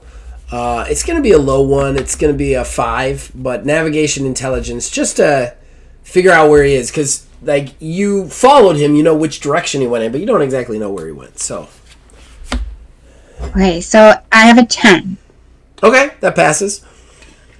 It takes you a little bit of time, and you kind of finally find him by the pool, which is an incredibly nice pool, but he has taken off his socks and shoes. They're sitting next to him on the side of the pool. He's got his pants rolled up, and he's just dipping his feet in the water, just kind of like scrolling on what you think is a phone. It looks too futuristic to be a phone, but it's probably what they have as phones in the future. It's like a little metal piece of thing with like a holographic thing coming off of it, and he's like scrolling on the holograph. Hello? He actually like startles slightly and almost drops the phone. He goes, Oh, hello. I'm so sorry. I'm so sorry. No, it's okay. It's all right. I didn't expect anyone to be in here, honestly. Oh, I wanted to come and check on you. Are you okay? He's like, I'm fine. I'm always fine. Honestly, I knew I'd be probably relatively alone here, as in the Kalenth, they don't like to swim. They're kind of afraid of water. And, well, my dad doesn't like anything that he's not in control of, so he's not going to swim. That's for sure. So you'd rather come to the swimming pool because you know he'll stay away from it, right? The long and the short of it, I didn't catch your name out there while my dad was being an absolute barbaric douchebag. Oh, so I apologize. It's okay. No, it's okay, Vincent. No problem. Again, my name is Bethany. I'm kind of used to it. The gentleman that I'm with, that's my older brother. So, I mean, we kind of grew up close together, but we didn't have the kindest father either. So, it's okay. He's like, yeah. It's like, that's fair. I wish I had a sibling, or I guess I wish I hadn't. I mean, if I did, they'd have to go through what I do with him on a regular basis. But, you know, At least I wouldn't be so alone. I'm sorry. I'm a little bit hurt right now. I probably shouldn't be. Oh, no. So much. Absolutely. No, you're fine. I don't mind, of course, a little chatter. I mean, you gotta have someone to talk to, right? He just laughs at you really loudly. Because I'm sorry, I don't mean to sound dismissive, but I haven't had anybody since my mom died. And she died a long time ago. I'm so sorry. There's some servants that are kind of nice to me, but they don't really have any connection to me. And you've seen my dad. Does your dad have anything to do with it? My dad, yes. My dad has everything to do with every part of my life. In fact, if he has it his way, my destiny is already decided. I'm going to take over his company. I'm going to run his empire. But to do that, I have to man up, so to speak. And that is why we are here. To kill some majestic great thunder lizard. I don't understand what part of that makes you a man, but maybe that's why I shouldn't be. Maybe that's why he's so disappointed in me. Well, it sounds like he's trying to make you into something like his image. Yeah, he would love that. He would absolutely love that. Well, if I've learned anything, Vincent, it seems like you're a really kind gentleman, and I say you should just be you. He looks at you and goes, "Thank you. I appreciate that. I wish that I could just be me, but I mean, you could always try and play the role that he wants you to, and then, I mean, it sounds horrible. It really does. But, I mean, once he passes, I mean, you can do whatever you want, right?" He goes, "Yes, this is true.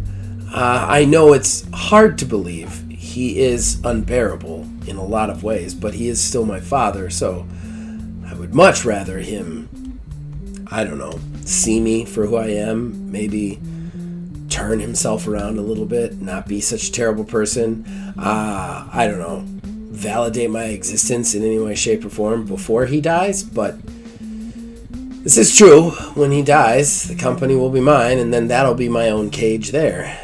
He kind of like puts his hands up and goes, "I don't want to run the company. I don't even want the money that I have. It's not my style." Well, again, like I said, I really didn't want to be who I was when my father was around either. Most girls, how often have you heard them? They shoot a gun. He goes, "That was very interesting. I think that even threw my dad a little bit. I have never heard of women hunting. Honestly, on my planet, gender equality is an issue. Let's put it that way." Well, again, it wasn't by choice. My father, of course, it was, my older brother. They went shooting, and, he thought, that I should learn how to do all that stuff too, and I really didn't want to. I'd rather just have stayed home with my mom and, did the sewing classes or had tea or, the girl stuff. But, I mean, I had to go and ride the horses and shoot the guns and, do all the manly stuff. He said it was better for me to learn how to take care of myself. He kind of smiles and listens to your story, and then he gets out of the water quietly. He towels off his feet, puts his socks and shoes back on, rolls down his pants, and goes, "Bethany, what is your last name?" Parks. "Bethany Parks, I would love to have a drink with you if that's all right, because I think we have more in common than I thought." I will love that. I think we'll go ahead and head to the bar. All right. You guys start to head to the bar. Back with Drifter. We fast forward a little bit. Party's like jumping off, man. Vigor is just like throwing like shot glasses at the walls at this point. Just like, this game is amazing. Have I lost? Am I winning? I feel like I'm winning. And then Jeffrey just kind of looks at him and goes, This is stupid. Goddamn alien. You're not winning. You don't even know how to win. You win. You win. You win. You win. What are we talking about? And he goes, ah, ha, ha, ha, ha, ha, ha. And then he like slaps him on the shoulder. What are you doing, Drifter, while this is going on? Trying to hide, reveling in his misery. And I don't want him to die, though, so I'm not... Jeffrey kind of looks at you and goes, who's the winner? You know it's me. It's not. It's me. And then Vigor goes, are you out of your mind, human? It's obviously him. He made the drinks and he's not drunk. Look at him. He's doing fine. And then Jeffrey just kind of looks at him and goes, your race, you people must have some sort of weird tolerance for alcohol. And then actually give me a dodge roll. As he's going to reach out and try and grab you. Because with Jeffrey, it's always somebody else's fault. Yep. So his roll is... 17. I'm going to mess with some things. Okay, mess with some things. Tell me how you're going to do it, what you're going to do. All right. I'm going to spend a momentum to use int instead of dodge. Okay. Nice. And I'm going to use a lucky token to make him reroll. Ooh, nice. Okay, rerolling for him. That time he rolled a 20 total. It was worth a shot, okay? It was. That was really cool. He rolled better. I'm sorry. He did, yeah, so it doesn't matter. My switch bonus is not going to be enough. Okay.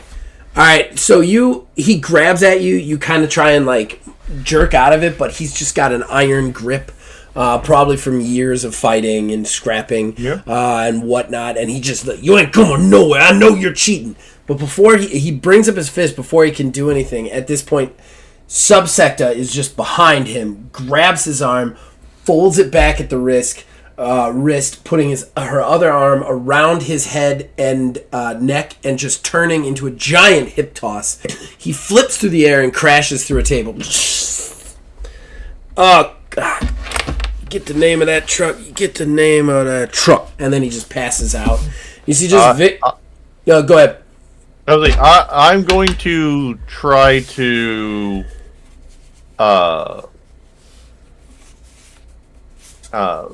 fake intoxication. Okay. And also put the bottle that I had grabbed back under the bar. Okay. Give me performance charisma. That would be contested against... Well, we're just going to do their awareness, the highest awareness, and that's definitely subsected, I'll consider it contested, and that will be a 17. Okay. All right, you pass.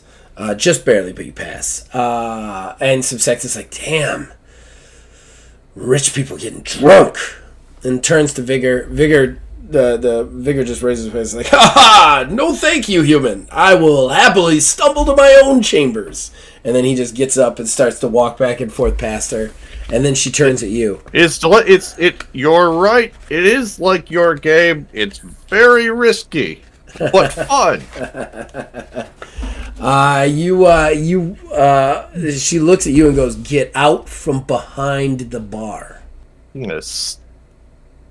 Slip back around. Oh, didn't even realize I was there. Got carried away. So you walk out from behind the bar. She goes, am I going to have any more trouble from you?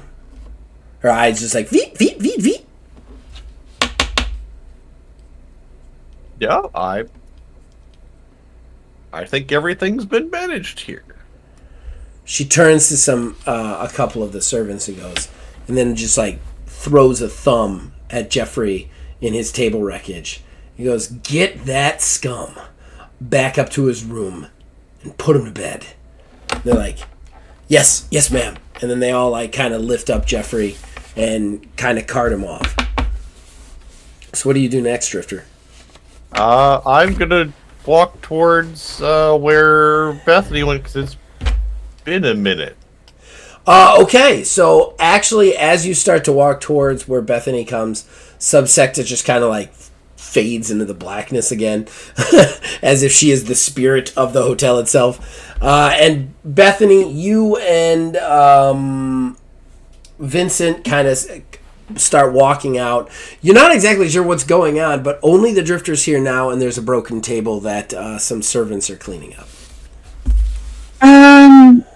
D, I leave for 2 seconds and you throw in a party? Yep. Cultural exchange, I call it. Jeez, I've told you before. Dad does not like when we used to throw parties. Why do we throw parties now? Habit. My apologies, Mr. Devlin. Your father may be a little cross in the morning. He's like, oh, no. It's okay. Did he get drunk? Make a scene? Yes. Vincent turns towards you, Bethany, and goes, I am sorry, good lady, but I'm going to have to take a rain check on that drink. I need to make sure all the servants are properly tipped for dealing with him. I'll see you in the morning. No apology needed. Of course, that rain check, that's on me. I'll buy the drink when we have our sit down. Wonderful. I'm going to smooth through, like, I'll take care of it. It was got a little bit too much fun on my part. Apologies for the table here. I'll make sure that they're taken care of. You have a lovely drink. There's still plenty left behind the bar. Oh, D, you're the greatest. I was tip the hat that I'm not wearing and stroll towards where they were dragging. Okay. Yeah, that convinces Jeffrey. him. He stays. He walks over to the bar and sits down with Bethany. I'd like to fast forward time a little bit. Is there anything? There's a lot of broken shot glasses that they're still cleaning up. There's broken glasses. It's a little lighter everywhere. behind the bar than it was before. The bartender has to like tiptoe in around the glass and is still like crunching things, just shaking her head, and then finally looks at Bethany and Vincent, and goes, well, can I get you both? And then, again, I'd like to fast forward time a little bit. So is there anything specific that you want to talk to Vincent about, either one of you? Since, Drifter, are you staying there or are you going as we're having a few drinks and stuff? Go ahead. Yeah, where are you going, Drifty? And then I'm actually going to try to help the staff a little bit. Okay. Like I said, and okay. I didn't catch it. Put some of the tab, and feels a little bad for getting carried away in his own thing. Okay, so you help the staff while Bethany and Vincent talk. Bethany, what do you want to talk to him about for this period of time? As we're having a few drinks and stuff, I'm gonna again just kind of talk about his dad and him, trying to be his own person, and if I can, I'm gonna kind of ask him maybe a few questions about his mom because she seemed very important to him. Okay. Yeah, like I said, in the interest of speed, you guys have a very long conversation. You talk well into the afternoon, maybe even have some dinner. He goes on about his mom. His mom was a wonderful person. She kind of got sold to him. He goes into the situation on their planet, and it is a patriarchal society from like top to bottom. So like women are almost property. on his planet. So, like, his mom was wonderful and sweet, and he took to his mom more, but his mom isn't really valued as a person. So, like, she did eventually die, and then Jeffrey was in charge and thought that she had made him too soft, basically.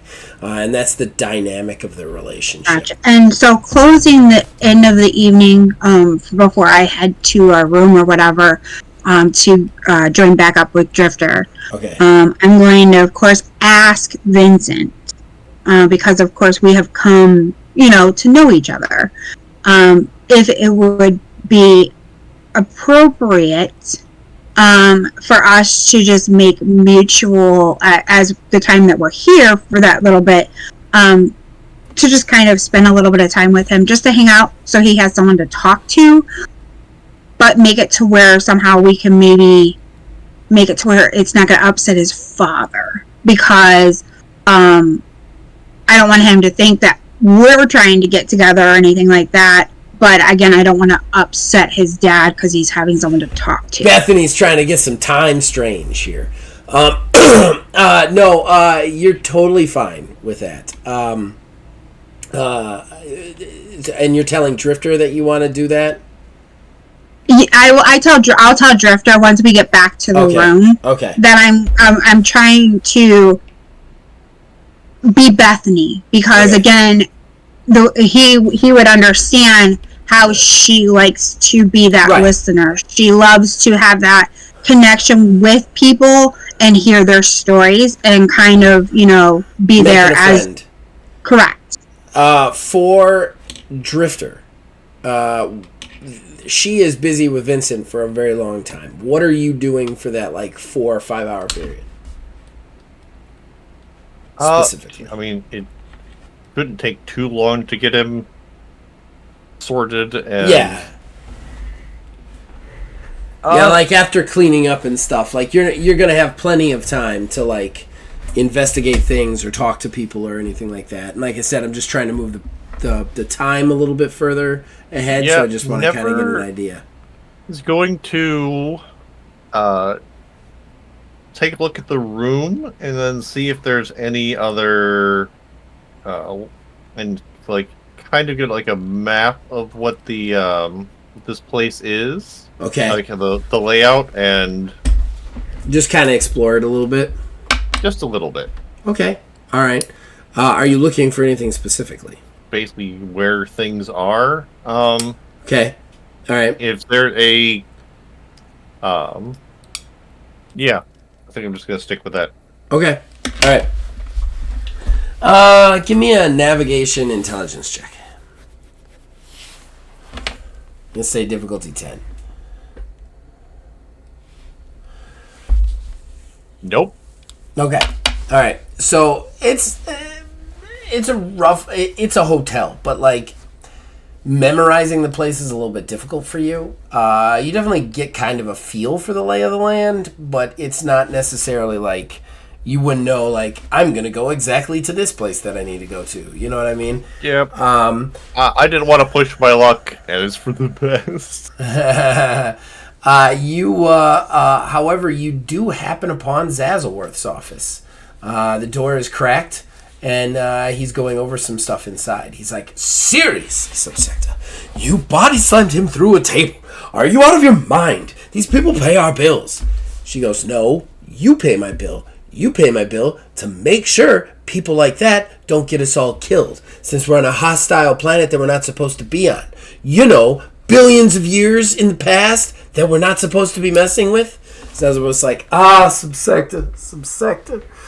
Why do you worry so? Who is going to come arrest us? The first human does not exist for billions of years. She goes, "We got here. You don't think somebody else could get here?" Are you going to interrupt at all, or are you just going to keep listening? Nope. Just listen. He goes, "My dear, the device that I have, that I found, that I figured out how to use, no one I have ever known has a device like this. The amount of people that could possibly know that we are here is very minuscule. We have limited who knows we're here. We limited who knows what we're doing to just the servants, and they are well paid. Everything is fine. She's like, I have seen Jurassic Park. We are not fine. This doesn't end well. We've already done how many rich people already? How much money do we already have in the coffers, Zazzlewood?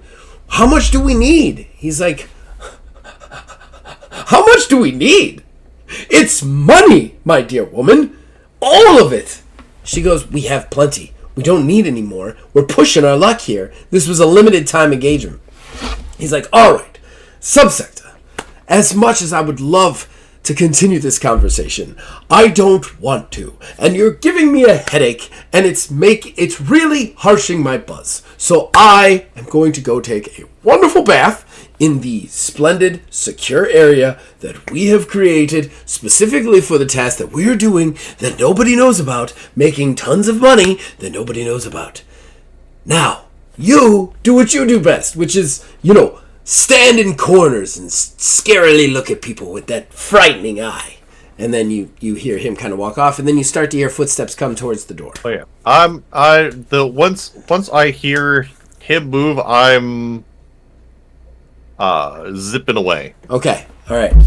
You zip away. We're gonna switch back to Bethany. Bethany, you are walked to your room by Vincent. He gives you it's an intimate hug, but a friendly hug, like something of somebody like you were really special to him for what you've done for him today. And then he goes, Bethany, Miss Parks, you've been splendid. You've really helped me today. I haven't had a friendly ear in more years than I care to count. And you've really made this trip bearable. I appreciate it. Well, just remember, if you need an ear, somehow maybe try and get a message to me. You now know the room number. Just, of course, we don't want to upset Dad. Because, of course, from what I've heard, he wouldn't be very pleased that we were spending any, friendly time together. And I thought you really needed a listening ear. But you definitely have a wonderful night, and I look forward to that hunt tomorrow morning. So do I. And then he turns and walks off. You walk into your room, and you walk directly into the wall of a smell that you have never smelled before. Something that permeates your entire being. Your eyes immediately start to water. You're not exactly sure where it's coming from, but it is all-encompassing sourness. Give me a perception awareness check. Difficulty is a 5. It's not low. a Constitution check? Because this is funny. Well, the Constitution check comes later. We got a 20. You got a 20? You realize that the smell is strong. You kind of start to try and, sniff where it is, which is a horribly painful experience. Your eyes continue to water. You want to be anywhere but your room. And you realize that the smell is most concentrated in the bathroom. That's when you walk into the bathroom and you see the bathtub, the luxury style, large jacuzzi style tub full of a thick, viscous, yellow fluid. Like yellowish white. Just full of it. It almost looks like Jell-O, but slightly more liquidy. Like somebody tried to make slime in a kindergarten and didn't do it right. And so it's just like thick curdled milk, but yellowish. It's disgusting. You've never seen anything so disgusting, and that is why I am immediately going to have you make an endurance constitution roll, and the difficulty will be 20. Because you have food and alcohol in your system, and this does not hit any of the right receptors in the human brain. Well, I can't tell what you rolled. You're laughing too hard. I got a 15. Well, it's a difficulty of 20, so you immediately vomit in the sink. Like, there is no way you're not vomiting in the sink. You just start puking as this smell is uncontrollably terrible. So I am puking, and I'm slowly moving backwards out this door, shutting the door, grabbing the blanket off the bed, shoving it under the crack of this door. I'm trying to keep the smell in the bathroom, and I'm like, I have worked in a nursing home. I have never smelled something so foul in my life. It is rough. At this point, you kind of turn around, like you finally catch your breath. You don't know how you're gonna go in there and sleep. Maybe you'll just sleep in the lounge. This is terrible. You've dealt with human feces before, and this is way worse. And it's at that point that you are startled by a voice behind you. You shouldn't have come. When you turn around, you see the red Hawaiian shirted alien.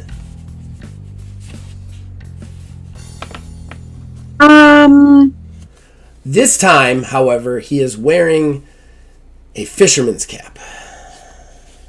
Sir, are you by yourself? He's got his hands in his pockets, and he kind of, there's like a weird clicking, and you notice this time that when his click, that doesn't make a click sound. He goes, I always forget. I forget the buttons. It's so easy to forget certain parts of things. It's just ridiculous. He hits the button, and you are now greeted with the face of the guy from episode 1, the guy in the Hawaiian t-shirt and the fisherman's cap, who was the guy who always showed up with the Melodian, who you guys kind of thought was a Melodian and died, but did not. And he's just sitting there with his hands in his pocket. He's like, so, now, I can tell by your face, you know who I am. And now, I can tell you, you shouldn't have come. I could almost say the same for you. It's like, no, I have to be here. I gotta make sure. Make sure what? I gotta make sure it ends. What's ending? The Drifter. What has he done? It's not what he's done. It's what he's gonna do. He's going. He hasn't told me anything. We just got here. He's like, You see him kind of.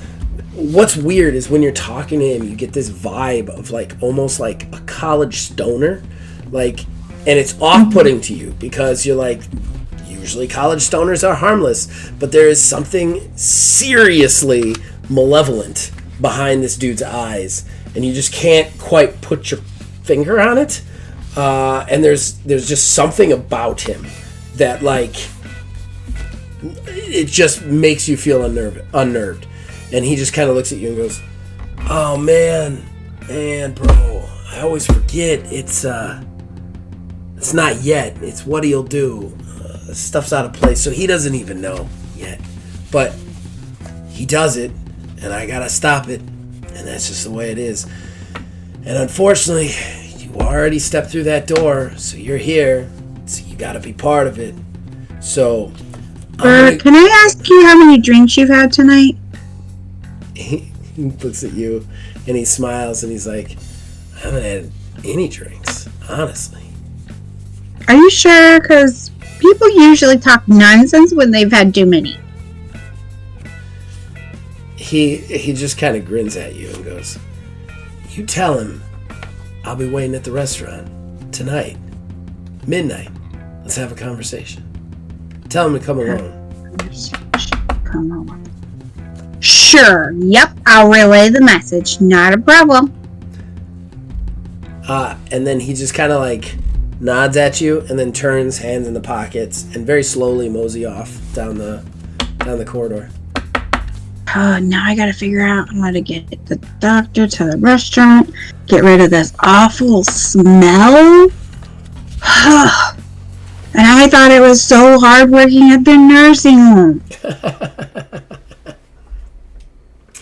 Okay, so at this point, a few minutes pass, and the Drifter walks around the corner. Dee! Oh my gosh. So I had a really great night. Vincent shared quite a bit of information that can kind of help us with the whole situation going on. Oh, I'm rambling on, aren't I? I'm glad you had a lovely time. That gentleman from the nursing home. Do you remember the guy with the Hawaiian shirt? I'm just gonna... You do. What about him? We had a bit of an encounter tonight. I don't know how he got here. He really didn't say a whole lot about the whole situation, but he said some nonsense. It sounded like he had too many things to drink, but he said something about you're gonna do something, or you haven't done it yet, but you're going to. But you're supposed to. He cordially invited you to the restaurant tonight. So he said something about you were gonna do something, but you haven't done it yet. But you were supposed to meet him at midnight, and you're supposed to come alone. Oh, I'm gonna do something, all right. Am I aware of this smell? I'm distracted. My memory is coming back. These doors are pretty good. It's a pretty bad smell, but she did stuff a towel under the door, so I don't think you can smell it outside. You're lucky enough. Listen, Bethany is a little bit considerate when she smells something that. I like how hard you laughed when you realized what it was. To see if he's gonna remember about this. About the udder or about the guy? Yeah. Okay. Oh. Yes. They must have delivered it after he was there. Yeah. Why don't you take your bath and I'll take care of the Hawaiian shirt, gentleman. Yeah, about that bath. I kind of spoke before putting the horse before the cart. We're not gonna take a bath. Oh. Cause Drifter, I remember the smells from the nursing home, and it was foul. This is way beyond foul.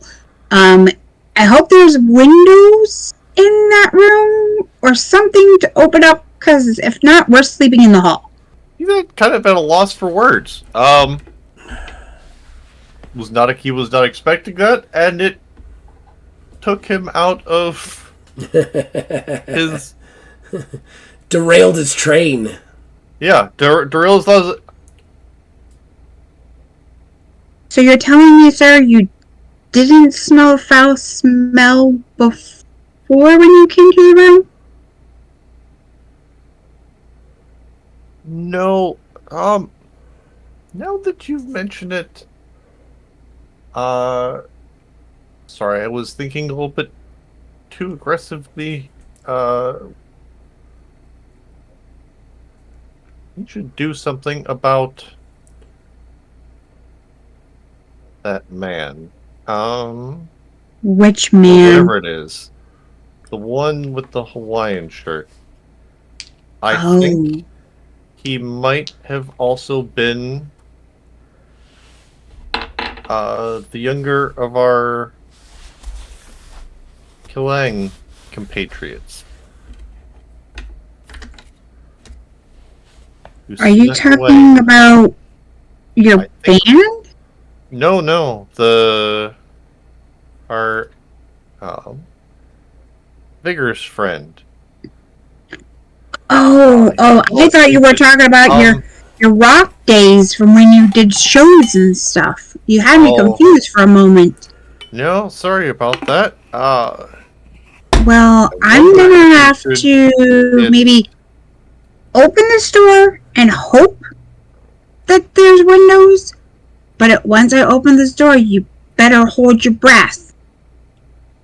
I'll take you. I'm gonna go ahead and try to open the door to see if it's still that foul smell or not. It is disgusting. It is only getting worse because it is milk. So it is not going to smell. It's going to just keep getting worse. The more it's there. So the minute you crack the door and you can almost hear the air going, poof, like as the smell creeps out around the door. Into your nostrils. Drifter, you definitely smell it now. There is no way to not smell it. I held my breath. I believed her.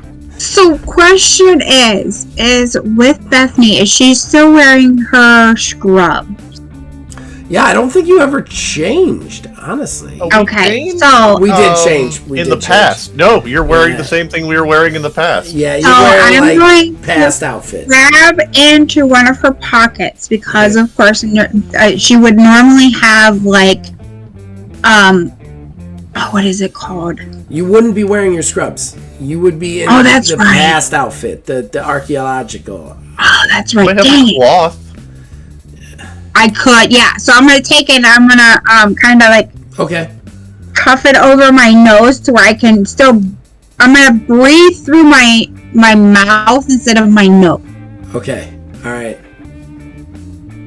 And I'm going to try and make my way to the bathroom as pulling the blanket away. And I know it's gonna be horrible, but I'm gonna go and see if in the bathroom there might be like a plunger of some sort or something that I can maybe put into the bathtub to see if there's something in there, maybe plugging the bathtub. I mean, the bath was manually closed to draw the bath so that they could pour the milk in. There's a button at the bottom, just like every bathtub, that if you press it, the drain will start to drain the milk. Okay, so that's what I'm gonna look for. So you're gonna put your hand in it. Give me a resolve. An endurance resolve roll to put your hand in it. Have you played West of Loathing? No, I have not. Okay, you should play West of Loathing. Is there a difficulty for that? Is there any difficulties or no? I'm gonna say 10.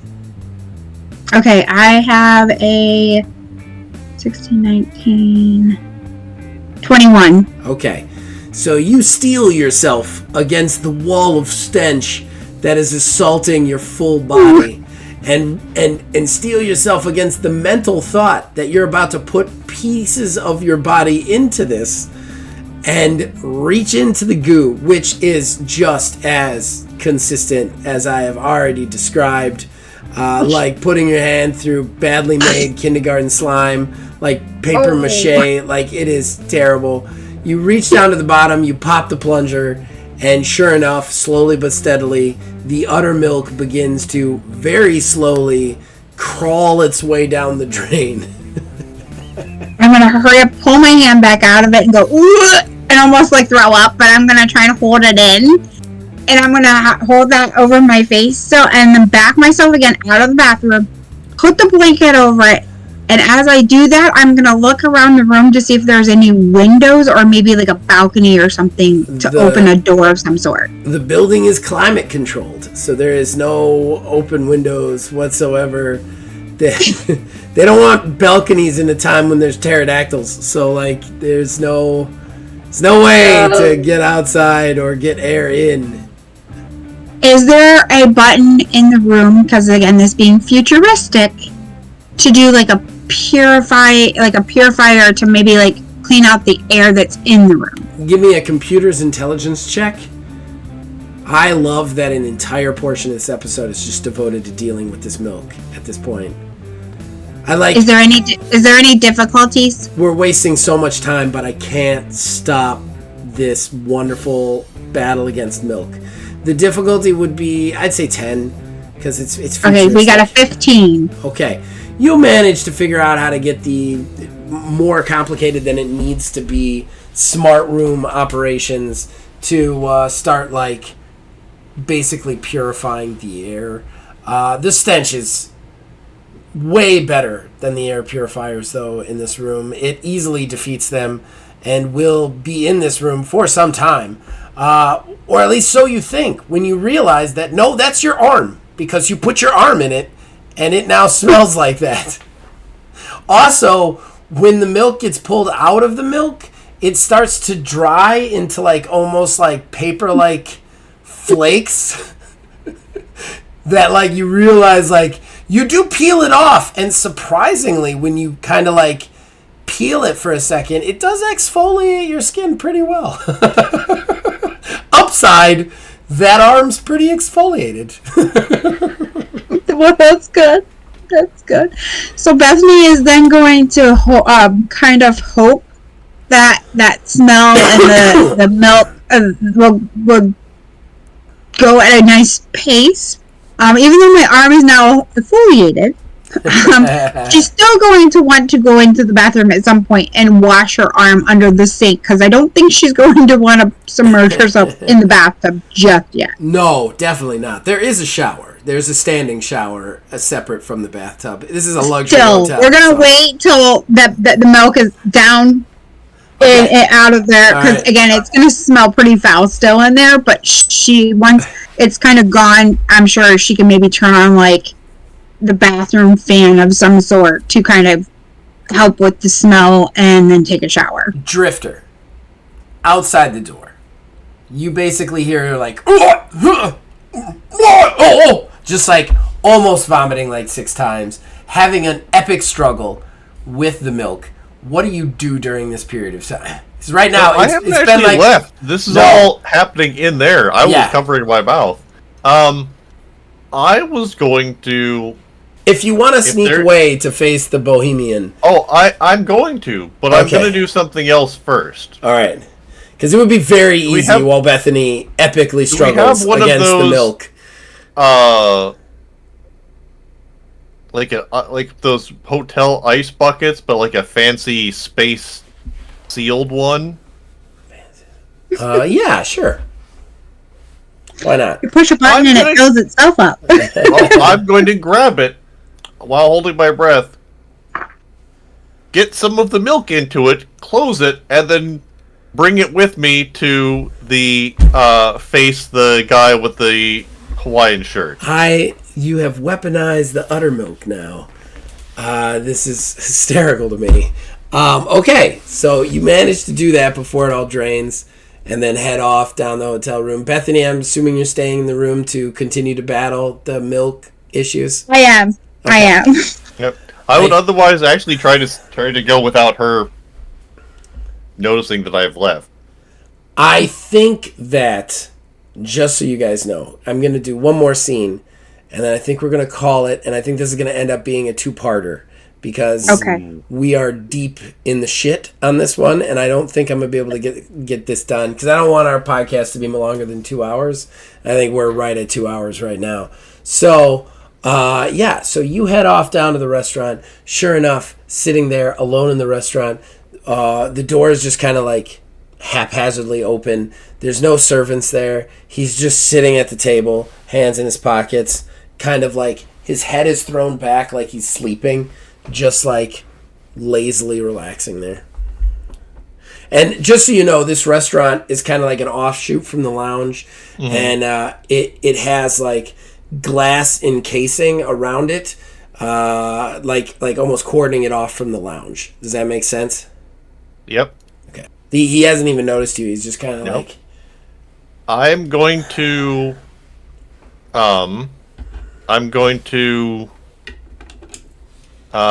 first attempt to stealthily activate the silent alarm. Okay. With my sonic. Okay. Give me a roll. 25. Okay, you definitely activate the silent alarm. You don't know how long it's going to take the security to get here, but Subsecta will probably be there pretty fast. Yep. That. I don't need that much time. Okay. She's gonna need to come in here and stop me. So. Oh, fancy meeting you here. He perks up when you say so, and he goes, "Oh, there you are. Yeah, fancy, I suppose. I mean, I meant to be here. There's only so many times that you're vulnerable, you know. I mean, vulnerable to really get rid of. To really kill. That's funny coming from you, murderer. Yeah. That's not wrong. It sucks, but it's not wrong. I mean, if it makes you feel better, all the killings I've done have been just to get you. It just kind of happened that way. I don't really do stuff. I more like set them in motion. Just kind of let them go, you know? You know, bro? Yeah. They all say that. Which one are you calling Just like yourself? the old ones here. Which one are you calling yourself here? Well, which one are you calling yourself?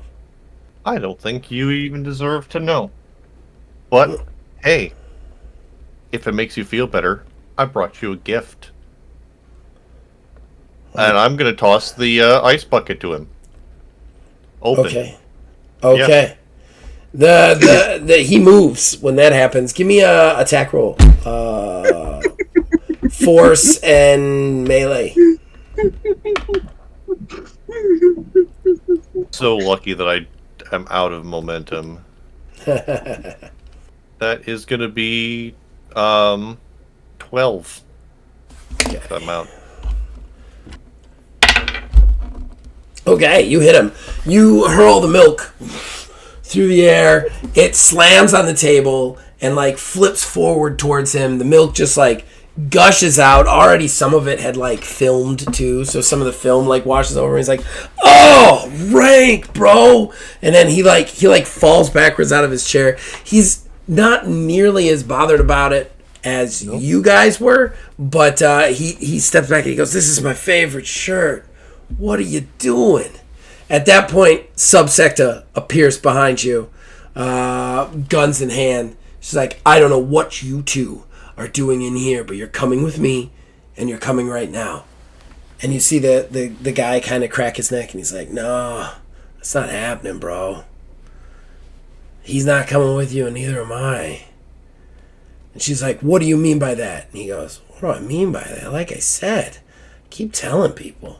I set stuff in motion. I hit switches. And then those switches cause critical failures in other switches. And then other switches cause critical failures in other switches. And then, this happens." And he points, and almost on cue, through the front of the lounge, a horde of Gallimimus, an absolute stampede of Gallimimus, you have no idea how they got past the fence, just crash through the window, over each other, trampling each other, slamming through, charging towards the restaurant. Bethany, you are just now starting to deal with the uttermilk. It is draining out of the bathtub mercifully, and you are preparing to deal with the smell in some possible way. You guys had turned on, if I recall correctly, like air purification because it was like a technological thing. Mm-hmm. So that's helping a little bit. But during this, you actually start to hear some yelling and some screaming through the wall next door. Wonder what that could be. They said this was a rich place. Well, we better go check. I'm gonna move my booty next door and go knock on the door. All right. You knock on the... So you just knock straight up? You don't try and listen or anything? Just hear the yelling and knock? I'm gonna kind of listen in first to see if it's something I should really barge into. Okay. Give me an awareness perception check. We're gonna say 10 to hear through the door. Oh, I got it. 21. All right. It is most certainly Vincent and Jeffrey Devlin screaming at each other, basically. Jeffrey is just like, "God, you've always been a failure. You can't man up for 10 seconds. Now you're letting your balls be pulled around by some girl you just met." And it's like, "I don't want this. I don't want any of this." And then you actually hear like something like break and snap inside. There's some muffles. "Are you happy now?" "I ain't gonna be happy. I ain't gonna be happy till I fix you." And then That's what you're hearing back and forth, and struggles, sounds of struggles. I'm gonna knock on the door. Tick, tick, tick, tick, tick. You knock on the door. I'm gonna call high or low because they're pretty involved in their yelling at each other. Let's go low. All right. They don't seem to notice your knock, and the arguing and fighting continues. Now you actually hear some like sounds of furniture breaking, sounds of a straight struggle inside. I'm gonna start fist pounding on the door, like, hello? Can someone hear me in there? Okay, at this point, the struggling finally stops, and you just hear from inside, God damn it! You can't get any privacy in this place. And then you just start to hear this stomping coming from it, and you hear like, Dad, don't do it! And then at that point, the door slides open, and it is Jeffrey, Vincent's the old man, right? Yeah. Mm-hmm. You see Vincent standing there in all his haggard, dickish glory, bald head. The whole face is like contorted into a wrinkle of disgust. He actually has like a large red mark over his eye where it looks like he got smacked. And you see like some blood coming from his knuckles, and you can see Jeffrey behind him on knees and hand with his hand up trying to stop his dad from opening the door. The minute Vincent sees you, he's like, good, this'll make it easy. And then he just attempts to grab your head to drag you into the room. This is going to be a defense roll. Okay.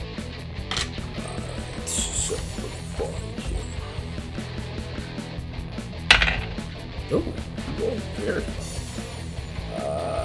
Vincent rolls a 5 total to hit you. I got a 15. All right, you can dodge. I'm punching him in his nuts. No, Johnny Cage. Ow! Okay, give me a roll. Give me an attack roll. So this would be unarmed plus your force plus a d20 roll, and then it will be contested against his physical. I got a 14. Alright, he got a 13. So you hit, but it's very low damage. And he's probably going to soak most of it through the adrenaline. So basically what happens is you duck the hand as it grabs at you, you just rear back, and you just nail him in the nuts. However, he is a little bit... this dude has been in some fights, obviously. So he's a little bit ready for the aggression and kind of snaps to the side a little bit. You only get kind of part of the area, and you can see it hurts him, but it kind of pisses him off more than actually damage him. Now you do have momentum. You can make another attack, or you can pass it. It's up to you. But you have to spend momentum to do anything else. I'm going to spend one of my momentum. So let me subtract that over here. Darn it, only got me to do that. Okay. So we're going to... But you also have grit, remember? Right. So I'm going to spend the one momentum, and I'm going to kind of, before he goes to swing to grab me again, I'm going to kind of go in between his legs, okay. Almost like a surfer dive kind of thing. Okay. To get over to where the sun is, to kind of be behind him. Okay. All right. You know what? I think that's movement. I don't think that needs to cost you. What I'm going to do instead is I'm going to do a contested agility roll against him, because it's not really necessarily, you're not attacking him, so he's not making a defense roll. Instead, he's trying to stop you from pulling this maneuver. So you're just going to roll your d20, agility, and any sort of agility skill you have. Maybe acrobatics if you have it, something along those lines, if you can justify it. Otherwise, just a d20 and agility, and he will roll his. Whoever gets higher wins. I have a 12. He's got a 15. No! So you drop low and you go to dive through towards Jeffrey, but he catches your foot like mid-dive, and he's like, "Oh, I don't think so, girly." And he turns around, stepping over, putting his other hand on your foot. And just, even though he's an old guy, he is an alien, even though they look human. And he has just massive strength. You see his kind of the veins in his kind of like, I don't want to say stringy, they're kind of like taut old man arms, if you can believe it. He just pulls you up and actually goes to swing you up into a wall. And congratulations, okay. I think you're in the first fight scene. Like the first legit fight scene of the game. Okay, he rolled terribly low for that and only rolled a 3. I have a 7. Alright. You're able to actually like yank your foot away. Like before he can swing. So like he's kind of pulling you up and you give a good yank, like you time it right. You manage to pull the hands free before he gets any momentum to hurl you. Rolling backwards, you kind of like bump your head against the dining room table, and he turns towards you. He's actually I'm gonna spend a Game Master momentum, which I have for the first time ever done, and he's just gonna turn and just charge you while you're still kind of like on your butt, seated in a vulnerable position, and just try to come down on you with a big nasty punch. Okay, I'm going to patiently like wait and watch what he's doing, so that if I can like maybe shove the table into his way. Okay. He rolls actually high this time. He gets a 19 to hit you. Okay. So mine's just a basic roll, correct? Yours would be a d20 plus your agility plus your unarmed skill if you have it. Okay, no, I don't have anything. So I am at 18. Oh, so he gets you, but just barely. So you actually kind of like try to pull the table and kind of trying to scram under the table. He actually brings his fist down. He clips kind of the edge of the table, but still connects with your lower jawline, which kind of makes you see stars for a second, but you're going to soak all the damage, so it's not going to be any actual damage to you. It's just going to be really obnoxious and hurt. Money manages to boom! God damn it, girl, get out here and take your medicine. At that point, though, we are going to switch off to the Drifter. Action-packed. I don't know if I'm going to leave this part in, but if I do, audience, just so you know, we cut right before the finale of this because my voice was shot and it was real late. So this is like just like we've gotten together and it's just action so far. So like, we're coming in hot. All right, so Drifter, basically you had hit him with the milk.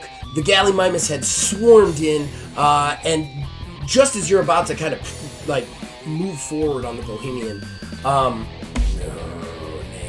Subsecta just slams into you, tackling you to the bar, grabbing you and pulling you down, realizing that taking shots at the Gallimimus aren't going to do any good.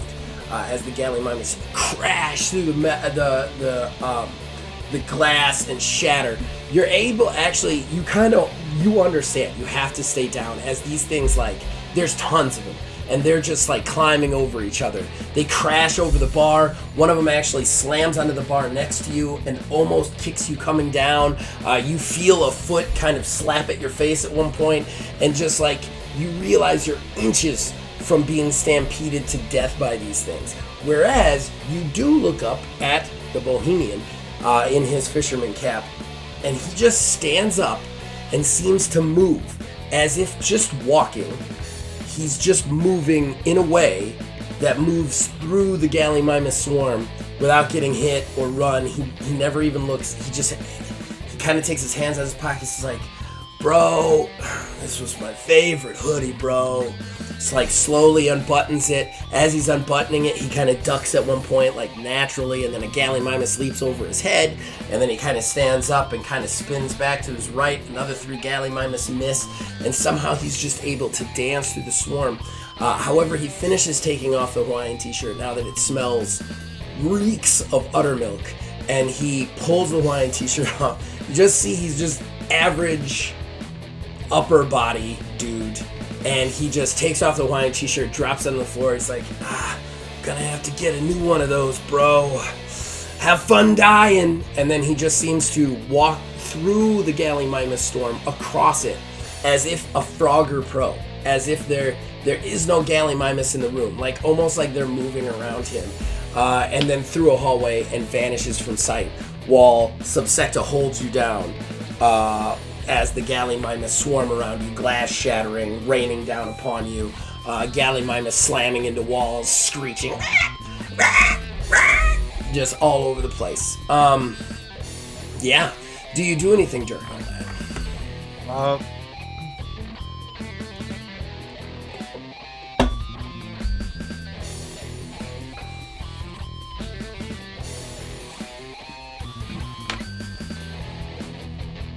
Intelligence resolve to choose the sensible thing and stay down even as my nemesis leaves. Okay, go for it. That is a natural 20. Okay. Well, in that case... Yeah, he's just going to... Oh, I want to get that guy. Okay. And days. Ooh, it burns. I am going to say this, though. Since you did so good on that roll, I want you to make an awareness intelligence check. No. A knowledge intelligence check. Oh, well, sure. Just give me a softball, why don't you? 22. Oh, wow. I was going to make the difficulty 15. And wow. Okay. You did so good. You stay calm. You're like, I can't get him now. I can't get him. I know he's time traveling. He'll be gone by the time I get there. Wait. He's a time traveler. That means his shirt is a time traveler too. That shirt time travels with him, possibly resonates with the same energies that his does.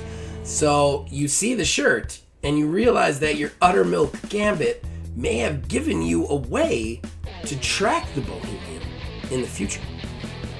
Should you be able to get the shirt? Oh, that's gonna... That's not gonna wash out, is it? No. not the beautiful Uttermilk. Oh, no. We're gonna need to find a whole room just to store this thing. Vigor Crane's Uttermilk. It stays with you. Oh, I feel sorry for maybe the storage room has like a container you can put it in and it doesn't have, it's like smell proof. Smell proof. I have this image of a future regeneration trying to find the bathroom. They go through 18 bedrooms. They're like, this one can't be a bedroom. This one has to be the bathroom. They open it, and it's just the shirt was sealed away. And I'm definitely very much looking forward to future regenerations, dealing with inside jokes from previous regenerations, as if they know what's going on. I'm very much looking forward to that. All right, so, yeah. However, you know what? I think this is a good time to give you a resolution roll.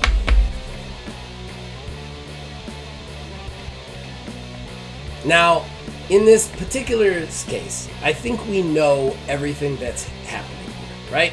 Well, we know the mystery. There's no real mystery here. So instead, I want you to make a assumption about anything, any part of the plot that you want, and I will potentially give you information on it based on whether you succeed. Let's do that. Oh, that makes it difficult to get. Yeah, the current resolution is 9. I'm not going to be too proud about this because goodness knows I can sustain roll under a 9 just fine. Okay. So, you've got this, Drifter.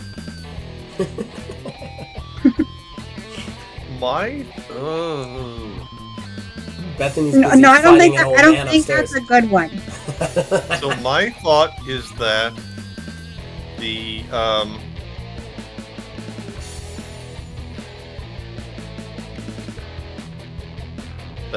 entire thing is a setup from the Bohemian. Even the ability for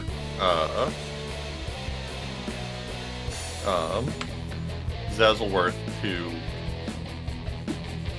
be in this time, and he left the bullet there to draw me in.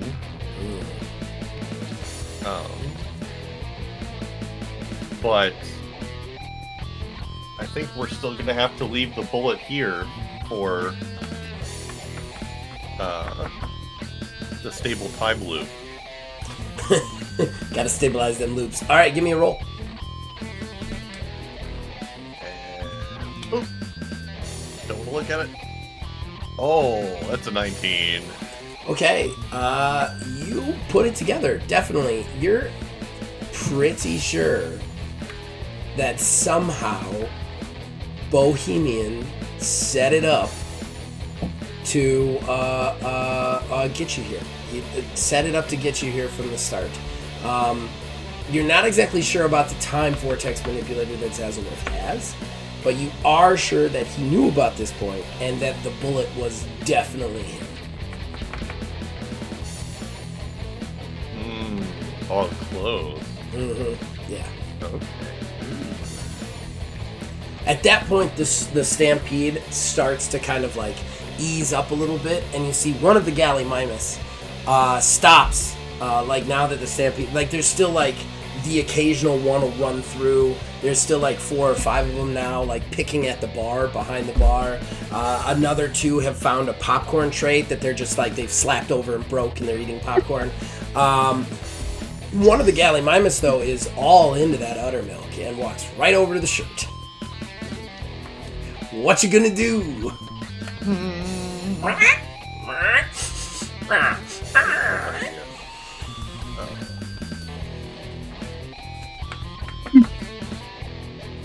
You are my new fuzzy friend. I'm going to go pet you. All right. If Subsecta is starting to get out of the way, he's going to try to slip over and grab it. Okay.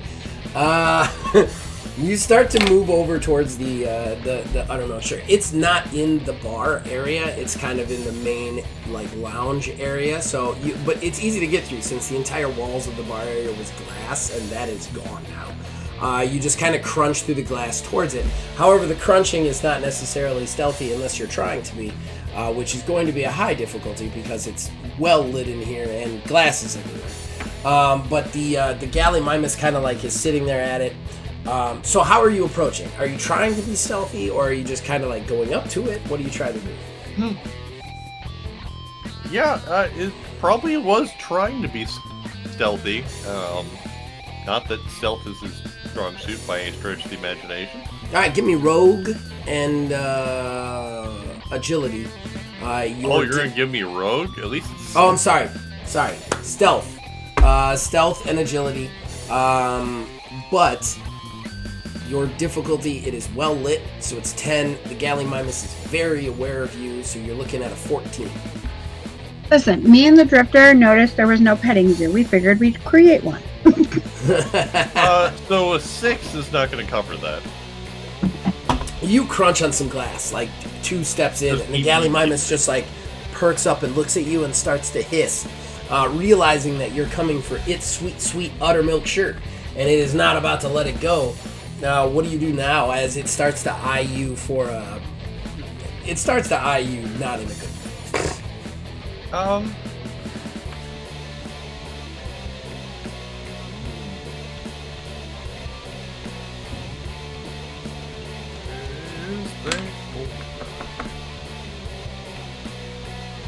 Drifter, become an animal whisperer. Yeah, can't wait for pull that one off, unfortunately.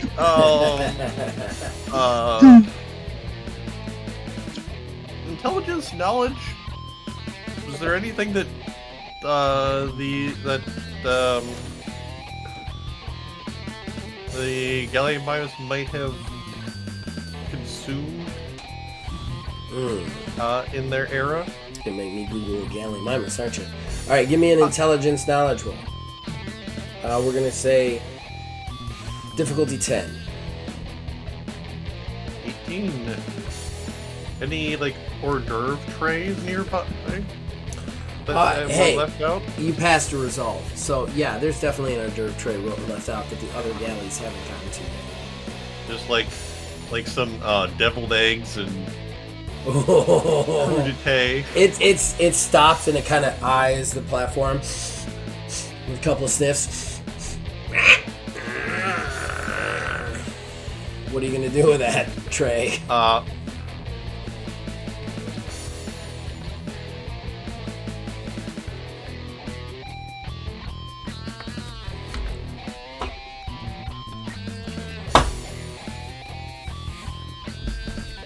Try to like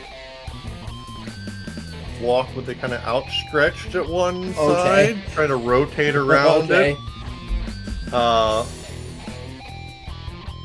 Kind of, if it starts getting a little bit too much, I'll toss it. But just try to like do a little rotation thing to get closer to the shirt. Okay, it's following the. It's definitely following the deviled eggs. I am gonna need a charisma animal check. Because you are definitely pulling some Chris Pratt bullshit right now. So we're gonna have to.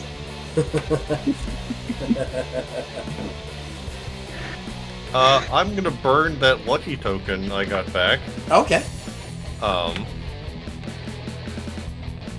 Yeah, there we go. That's a 22. I am the crispest of rats. Okay, alright. This thing is like entranced by you. It is waiting for you to give it the deviled eggs. You're not exactly sure how long it will patiently wait, being as though it is a fully wild dinosaur. But right now it is definitely hypnotized by the tray and following the tray's movements, without a doubt. Yeah, I'm going to get to like just past that like middle spot where we're and put that tray down and go for the shirt. It accepts your offering and goes right after the eggs. You pick up the shirt. You've got the shirt.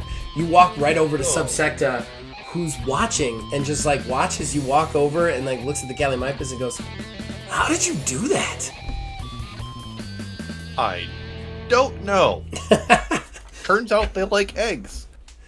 She's like, "Oh, you know, honestly, I should have probably done some more dinosaur research before taking this gig. But listen, we have to get to the main office. We have to stop Zazelworth right now." I agree. And I am sorry for everything that I've done up to this point and probably for the rest of the day. She's like, "It's not on you. It's on that weird fisherman guy. I was there for it. But as far as the Zazelworth, he's got a vortex manipulator, and the minute he learns that this place is compromised, he's going to hit Plan B, and Plan B is not good for anybody inside of Plan B, and Plan B has become this resort. So we have to get to him before he realizes what's going on." And let's get there post haste. All right, you guys run off up the stairs. Excuse me. You guys run off post haste. Meanwhile, back with Domestic Abuse, the show. So he's like, "Come back here, take your medicine." He grabs your foot. He starts to pull you out of the table when you just hear this like guttural roar from Jeffrey, who leaps over the bed, tackling his dad, slamming him into the wet bar. They crash into the bar for a second and start to struggle back and forth. Real quick, I'm just gonna give a roll to see who gets the better of that. Okay, it's dead even. All right, so at this point, the dad kind of like punches him once. He kind of steps back up.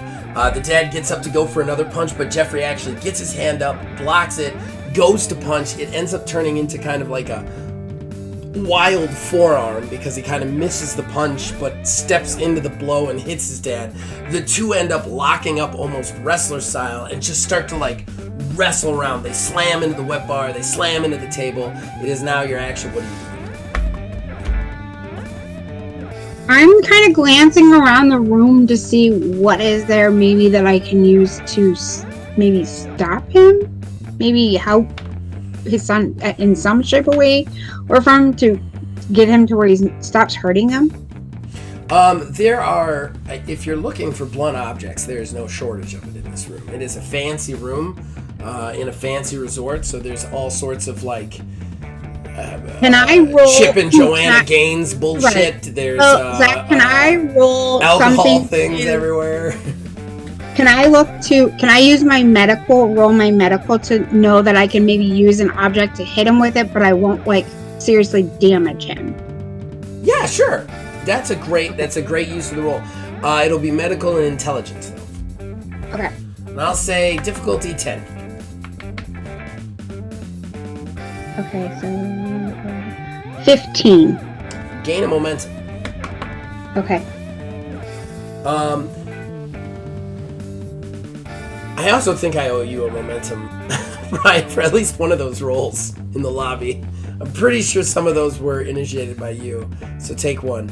All right, so Bethany, you find like a nice glass vase that probably a good shot to the back of his head would have the potential to, if not knock him out, subdue him to the point without necessarily killing him. As long as you don't like push too hard on it and stick glass into his brain or spine, you should be okay. So that's what I'm gonna grab then is I'm gonna grab the vase and like kind of hit him to where I know it's gonna like kind of knock him out.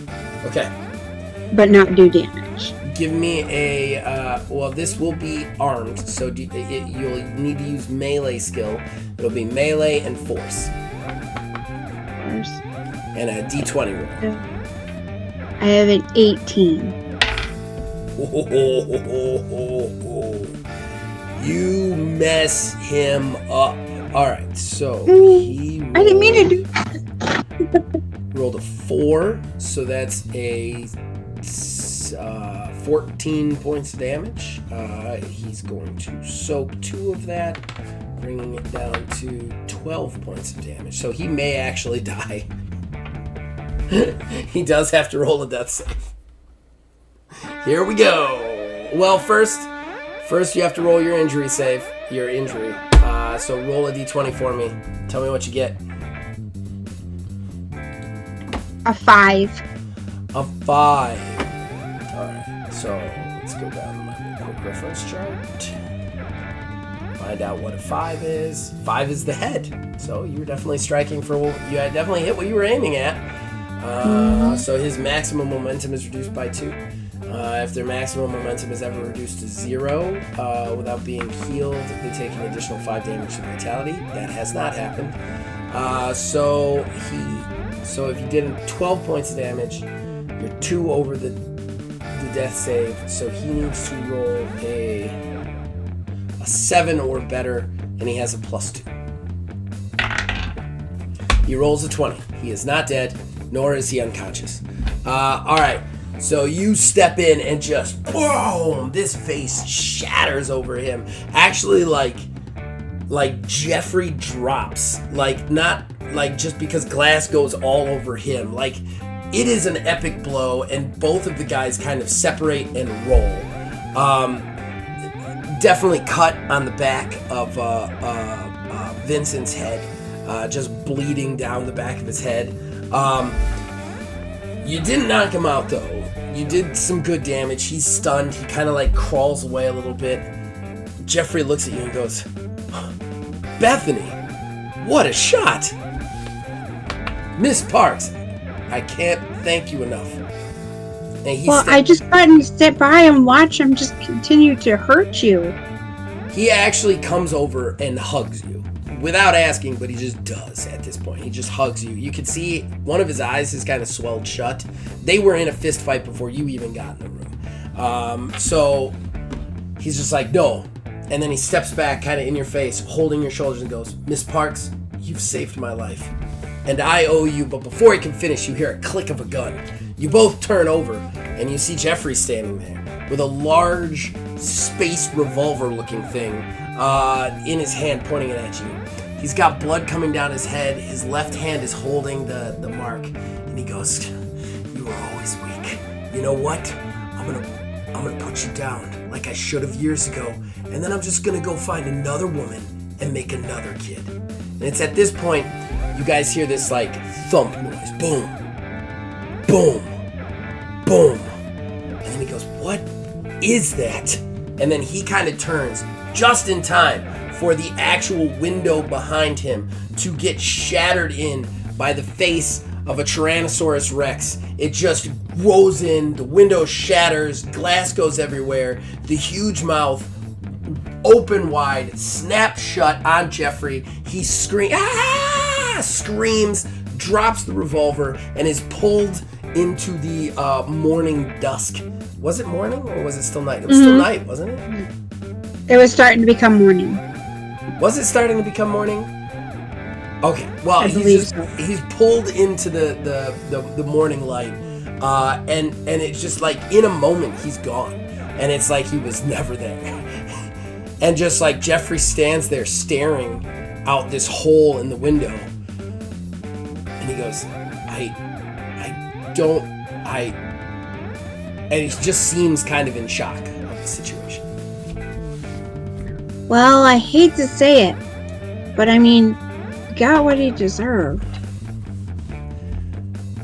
You know, he did, didn't he? He was a damn bastard. And you just see Jeffrey kind of like start to actually grin. You never thought you'd see somebody kind of freed by violent death, but it's not on Jeffrey. He didn't kill him, and his disgusting psychotic father seems to have bit the dust. Jeffrey just goes, "Yes, he did." And then Jeffrey stops and kind of looks at you and goes, "Wait a second. If that T-Rex shouldn't have been able to get up to the hotel. The dinosaurs should be restricted outside. Something's going on." Sure enough, little warning lights, like the entire lights turn to red and they start to blink. Then we're going to switch back to the Drifter. Drifter, you are sprinting down the hallway with Subsecta. She goes, "Damn it, we got to get to him. If we don't get to him, he is our only way out. There's no way we survive this. Maybe if we could get to the ships. She slams through the office door. She slams into the office door. It's locked, and you just hear from inside, "1 second, just tidying up, just putting a couple of things in order." Subsecta's like, "Zazelworth, you open this door. You open it right now." He's like, "I don't know what you're up in arms about. Did something go wrong? Horribly, horribly wrong? I wouldn't know anything about this." At this point, Subsecta like kicks on the door again. We're going to give her a quick roll to see if she can't break it down. What was Subsecta? Subsecta was this. Ooh. The door restricts against Subsecta. She is unable to break the door down. So what are you doing, Drifter? Let me repay your kindness for a moment. Unlocking it. Okay, give me, this is going to be a rogue roll, and you're going to be using, intelligence, because you're using a Sonic. The Sonic. That might not be amazing.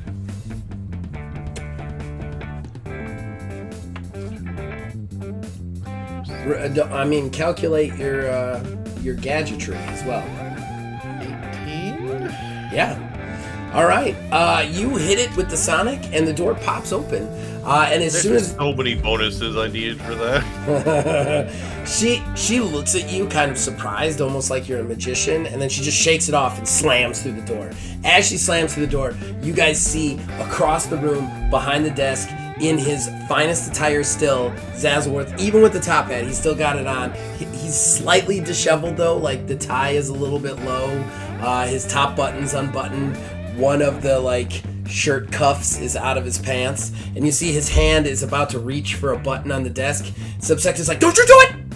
And like points at him, and he like looks at her and goes, "Sorry!" And he hits the button. As soon as he hits the button, he then goes to hit the vortex manipulator, and Subsecta brings up one of her games. She goes, "You son of a bitch!" and goes to shoot him. So at this point, she is going to attempt to shoot him.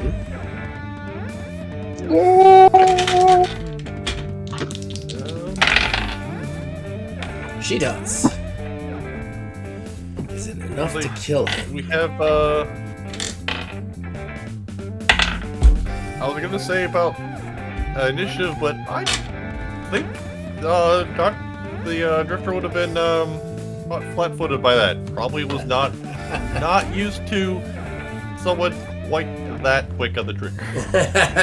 Subsecta is a trained gunslinger. She pulls the gun up, takes the shot. As he hits his time vortex, you see it connects with him. He's like, "Son of a bitch!" And you see him drop the large bag in the hand that he was holding of the vortex manipulator. He gets hit so hard. He falls backwards against the wall behind his desk with the bag dropping to the ground. He's like, "Oh!" He looks down at the vortex manipulator in the bag. He's like, "No!" And reaches for the bag, and then is immediately pulled into the vortex into whatever time he hit. So she forces him to drop his money, but he's gone. And now warning lights are going on. And you see Subsecta just go, "That's it. We're all dead." Well, not necessarily. I can see if I can work something with this. If you can stop the dinosaurs? She goes, I could definitely keep the dinosaurs at bay. Do you think you can stop the countdown? This whole place is set to vaporize so that there's no evidence of it.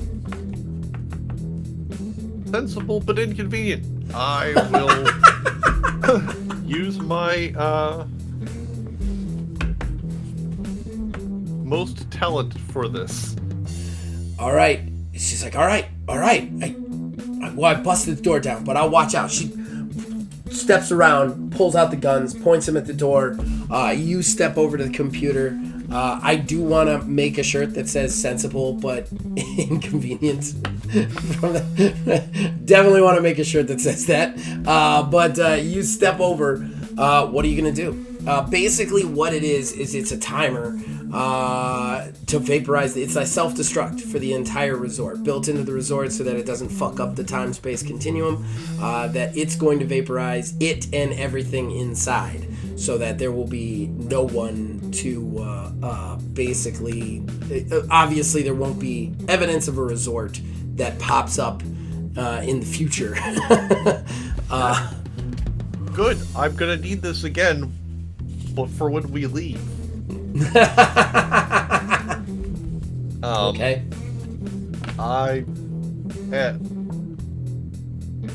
Attempt number 1 is going to try to stop it. Number 2 is going to try to make the timer a lot longer. Okay. All right. We're gonna do. We'll look through the skills real quick because I think there is a. I want to decide what skill would be best for like computers, because this isn't necessarily a lockpick, unfortunately. Yeah, computers is a skill. Is it a straight skill? Mm-hmm. Computers? Mm-hmm. I made computers a skill, really? You did. What is it under? I don't know if it's actually in the base book, but it's one of the, that's specifically what my sonic affects. Oh, Mechanical rogue. Here's the thing. It will affect any sort of computer. It's not a computer skill, but like if you are messing with a computer, your sonic will give you that bonus, period. Does that make sense? What? You had a computer skill. I do not. I do have a... No, mechanics technically includes computers. So it would be mechanics skill. So we're going to do mechanics and we're going to do intelligence. To stop the timer is going to be a pretty difficult bitch. So we're going to put that at a 15. To increase the timer, will be a 10. I am going to... Is this a contested roll? It is not a contested roll. It is a straight... You're against a difficulty. Anytime you're against a difficulty, it's not contested. I'm spending my momentum to reduce the difficulty by 2. So, okay, so at that point, the first... So you can only do that once per roll. So the first roll will drop to a 13 then. Yep. Difficulty. So you need a 14 or better. Okay. Let me add all this together because I don't know if it's enough. You're fine. No, I'm not gonna say I'm fine. I'm not fine.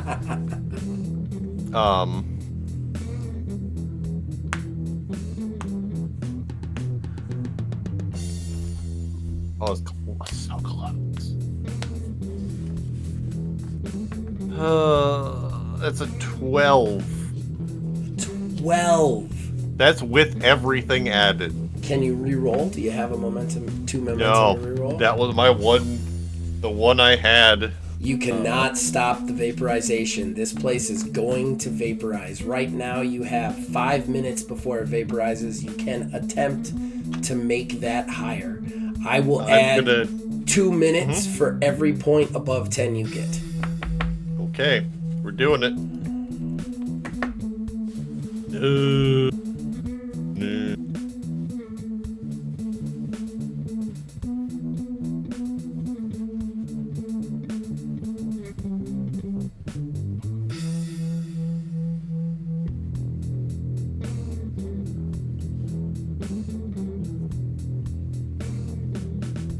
Is 10 on the dot.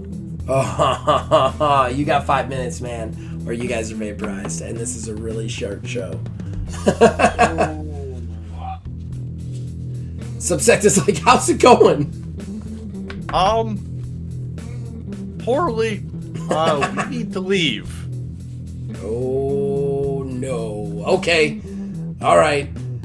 She just basically like runs over to the intercom, puts it to PA, and says, any staff still alive, we have been compromised, we have caught a breach, try and make it onto the consumers' ships as fast as humanly possible. I am sorry for this, you have 5 minutes or everything is being vaporized. And then she stops, and then she just kind of looks at you and goes, I gotta make sure the guests get out, but they've got their ships, there's no other way off this place. I appreciate it. Don't worry about me. But I'll do what I can. I'm running. Okay. We are running. Where are you running to? Specifically. Well, specifically, I need to get Bethany. I mean, who knows? Maybe you're a doctor that just leaves their companion to die. I don't know. I gotta check. I'm a Time Lord who was gonna kill somebody, so you gotta ask. Yeah, it's fair. I gotta ask. I'm running for her. Okay. Do I see any bigger Krang, staff? Anybody along the way? You definitely see some staff running and screaming. You don't see Vigor Krang anywhere. Do you say anything to the staff as you pass them, or? Everyone to the ships. Orderly lines. Okay. You hear some your help. You definitely hear some gunfire, some panic, some running. This is not going the way you wanted it to at all. But you end up coming around the corner just as Jeffrey and Bethany are coming out of you guys' room. Jeffrey is basically saying to Bethany, we need to get out of here. I have a ship. It's definitely mine now, because, my dad is not alive anymore. And it's before you can respond, Bethany, you see Drifter running around the corner towards the two of you. Drifter, what is going on? It's not going well. What do you mean? There's a self-destruct and we must leave. A self-destruct? There was a T-Rex! Well,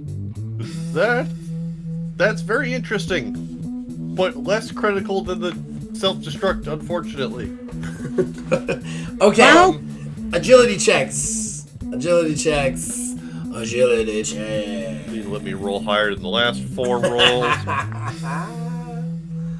I need to be more specific when I request these things.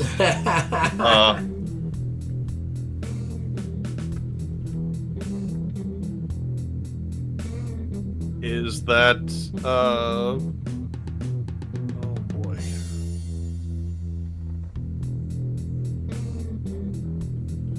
Is that contested? No, it's all of it's uncontested. You're basically just trying not to trip. So many times. What'd you get, Bethany? I got a 14. Okay. Yep. You're within range of me, so your rolls are better. I did not get a 14. I have a 9. Okay. All right, you guys are sprinting towards the elevators. The elevators are no longer working. They've been locked down in the case of whatever this is. So you end up beelining it for the stairs. You hit the stairs, which are just kind of like these box access stairs, are the first ones you guys can get to. Drifter, you just sprint through the doors, start to go down the stairs. It's at this point that you immediately slip and start to stumble and fall down the stairs, crashing down to the next level. We will do some damage to you. 4 points of vitality damage. Nothing too bad. Alright, I soak a little bit of that. It's at this point that you kind of like hit the level below you, kind of the edge. You're about to kind of go through the door when the door just like slaps open, and you just see this large dinosaur just standing there in front of you, just like roar in your face, claws out, kind of looks velociraptor-like, but you know, I know like Utah raptor-like, as it like looks at you. It's about to leap for you when Jeffrey just leaps off the stairs again, doing his best move, his big diving tackle. He ends up crashing into its head and pulling it down, kind of bull rider style. It crashes to the floor, and he just yells to the two of you, "Go! Go!" I'll never forget you! You go too! Okay, so what do you guys do? He's on the ground level. He's wrestled the Velociraptor down to the ground. He's not going to be able to hold it. Is there anything nearby? Call Hyla. Low. There is a tray of Uttermilk right next to you, like 3 glass bottles of Uttermilk on like a tray, and it just says Vigor Cranes, Uttermilk.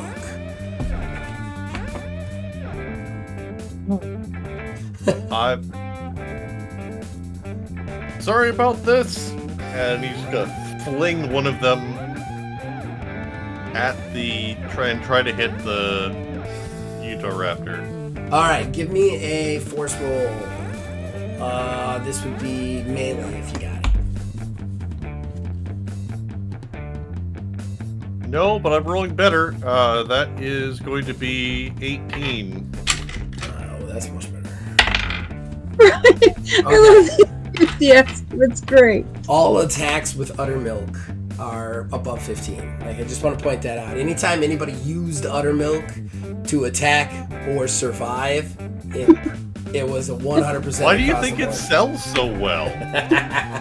You just hurl the Uttermilk. It slams into Jeffrey and the Utah Raptor. The Utah Raptor recoils, like snapping. Like, it pulls so hard. It pulls away from Jeffrey easily. But it's like, it looks like a dog that got slapped on the nose. Like, it's like, and like pulls itself back one way, because you got it right in the face, like right in the nostrils. Pulls itself back again, like it keeps getting hit. It like backs its way into a food cart and like crashes backwards over it. Like it just keeps backing away from its own face and can't get away from the stench. Whereas Jeffrey stands up, being an alien species, not human. He drinks udder milk on a regular basis. Vigor Krang's udder milk is very popular, so he's just like, oh, there's no accounting for taste, and just turns and like runs after you guys. You guys end up running outside the safari just in time. Jeffrey like comes out, like you guys watch as the ships start to lift off out of the pad and start to head into the sky. Vigor Krang's ship and surprisingly the Devlin ship. You hear Jeffrey coming through the door behind you and he goes, "We can make it to the ship and we will well, that is not me in that ship. That is flying away." And then he looks deflated because he has no idea that you guys have a magic door on a hill away from you. But you guys are still hearing the countdown, so one more agility check to get outside the gates. Yeah! Bethany got a 21. Battle cry. Yeah. That's an 18. Okay, real quick No though. more threes for this man. You guys got your agility check. However, Jeffrey looks deflated. Like, he doesn't realize that there's a door, and he just stops and goes, "Well, I guess that's it." I grab his hand and I say, "Come with us." And then we just start taking off, running. You, no offense, Miss Parks, you have helped me immensely on this day, but dragging me into prehistoric Earth, well, he wouldn't call it prehistoric, dragging me into this hostile planet with full of Shut your mouth, child. Just come. All right. He stops and he goes, "Wait a second. I'm not a child. I'm the same age as you." And you guys pass through the doors. Stop it, Jeffrey. Just come. You guys pass through the doors. He's always like this. Let's go. You guys pass through the doors. You make it up to the door on the hill. You make it up the hill just in time to literally watch the thing. It vaporizes. Like, I'm not talking like it explodes. I mean, it turns into vapors and floats away on fog. Everything inside, same thing. Bodies, evidence, any dinosaurs inside, they're all just, they're part of the atmosphere now, basically. And it's weird because there's not even really a noise. It's creepy. It's way creepier than an explosion. Jeffrey actually stops staring at, like, he's staring at it and goes, "Oddly barbaric in its lack of barbarism."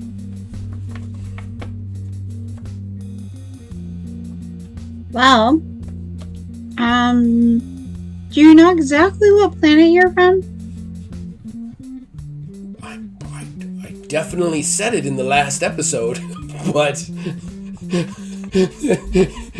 I do not remember it now.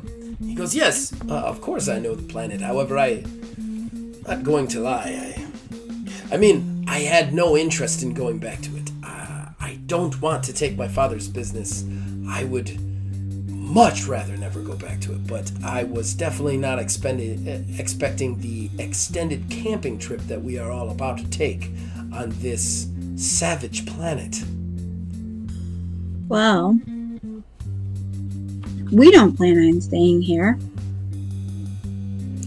He looks at you both. He goes, "I don't know what you guys are on, but the spaceship's left. I don't know how we are to get off this world." Well, Jeffrey, if you know where you want to go, we'll just drop you off, and then we'll keep going on our way. He actually I'm just leaning on the door while they're talking. Oh, well, he sees the door now, and he's like, "What in the name?" And then he kind of like looks on the other side of the door, and then looks at the door, and he's like, "Who Who are you people? We're your saviors. Just passing by. Well, in fairness, I have nowhere I want to be. I'm not exactly sure how your magic door works, but I don't want to go home, nor do I want to take the business on. I have no idea where to go. Well, Drifter, we could always keep him with us. Well, fancy yourself an adventure. You helped us. Can't guarantee things will be any more sensible than this. Okay. They always said more hands are better than one. You guys go into the door. We're about to end the episode. As you guys walk into the door, you guys walk in and you see Jeff Flair's just like, my God! And Bethany's like, yeah, I know. And like walks in with him, and you just see Drifter behind the two of them, and he pulls out of his backpack the Hawaiian t-shirt, the capability to track the Bohemian and potentially put an end to whatever madness this is. And that's the last scene we see from the TARDIS. However, we cut away as the door vanishes into the ether, and we see the Bohemian one final time. He's standing in the cloud. He has no shirt on because he got rid of it. He watches the door on the hill vanish, and then he just takes this deep breath. It's so frustrating. And then he pulls out a gun from his pants that he stole from Subsecta. He puts it up in the air and just fires it once.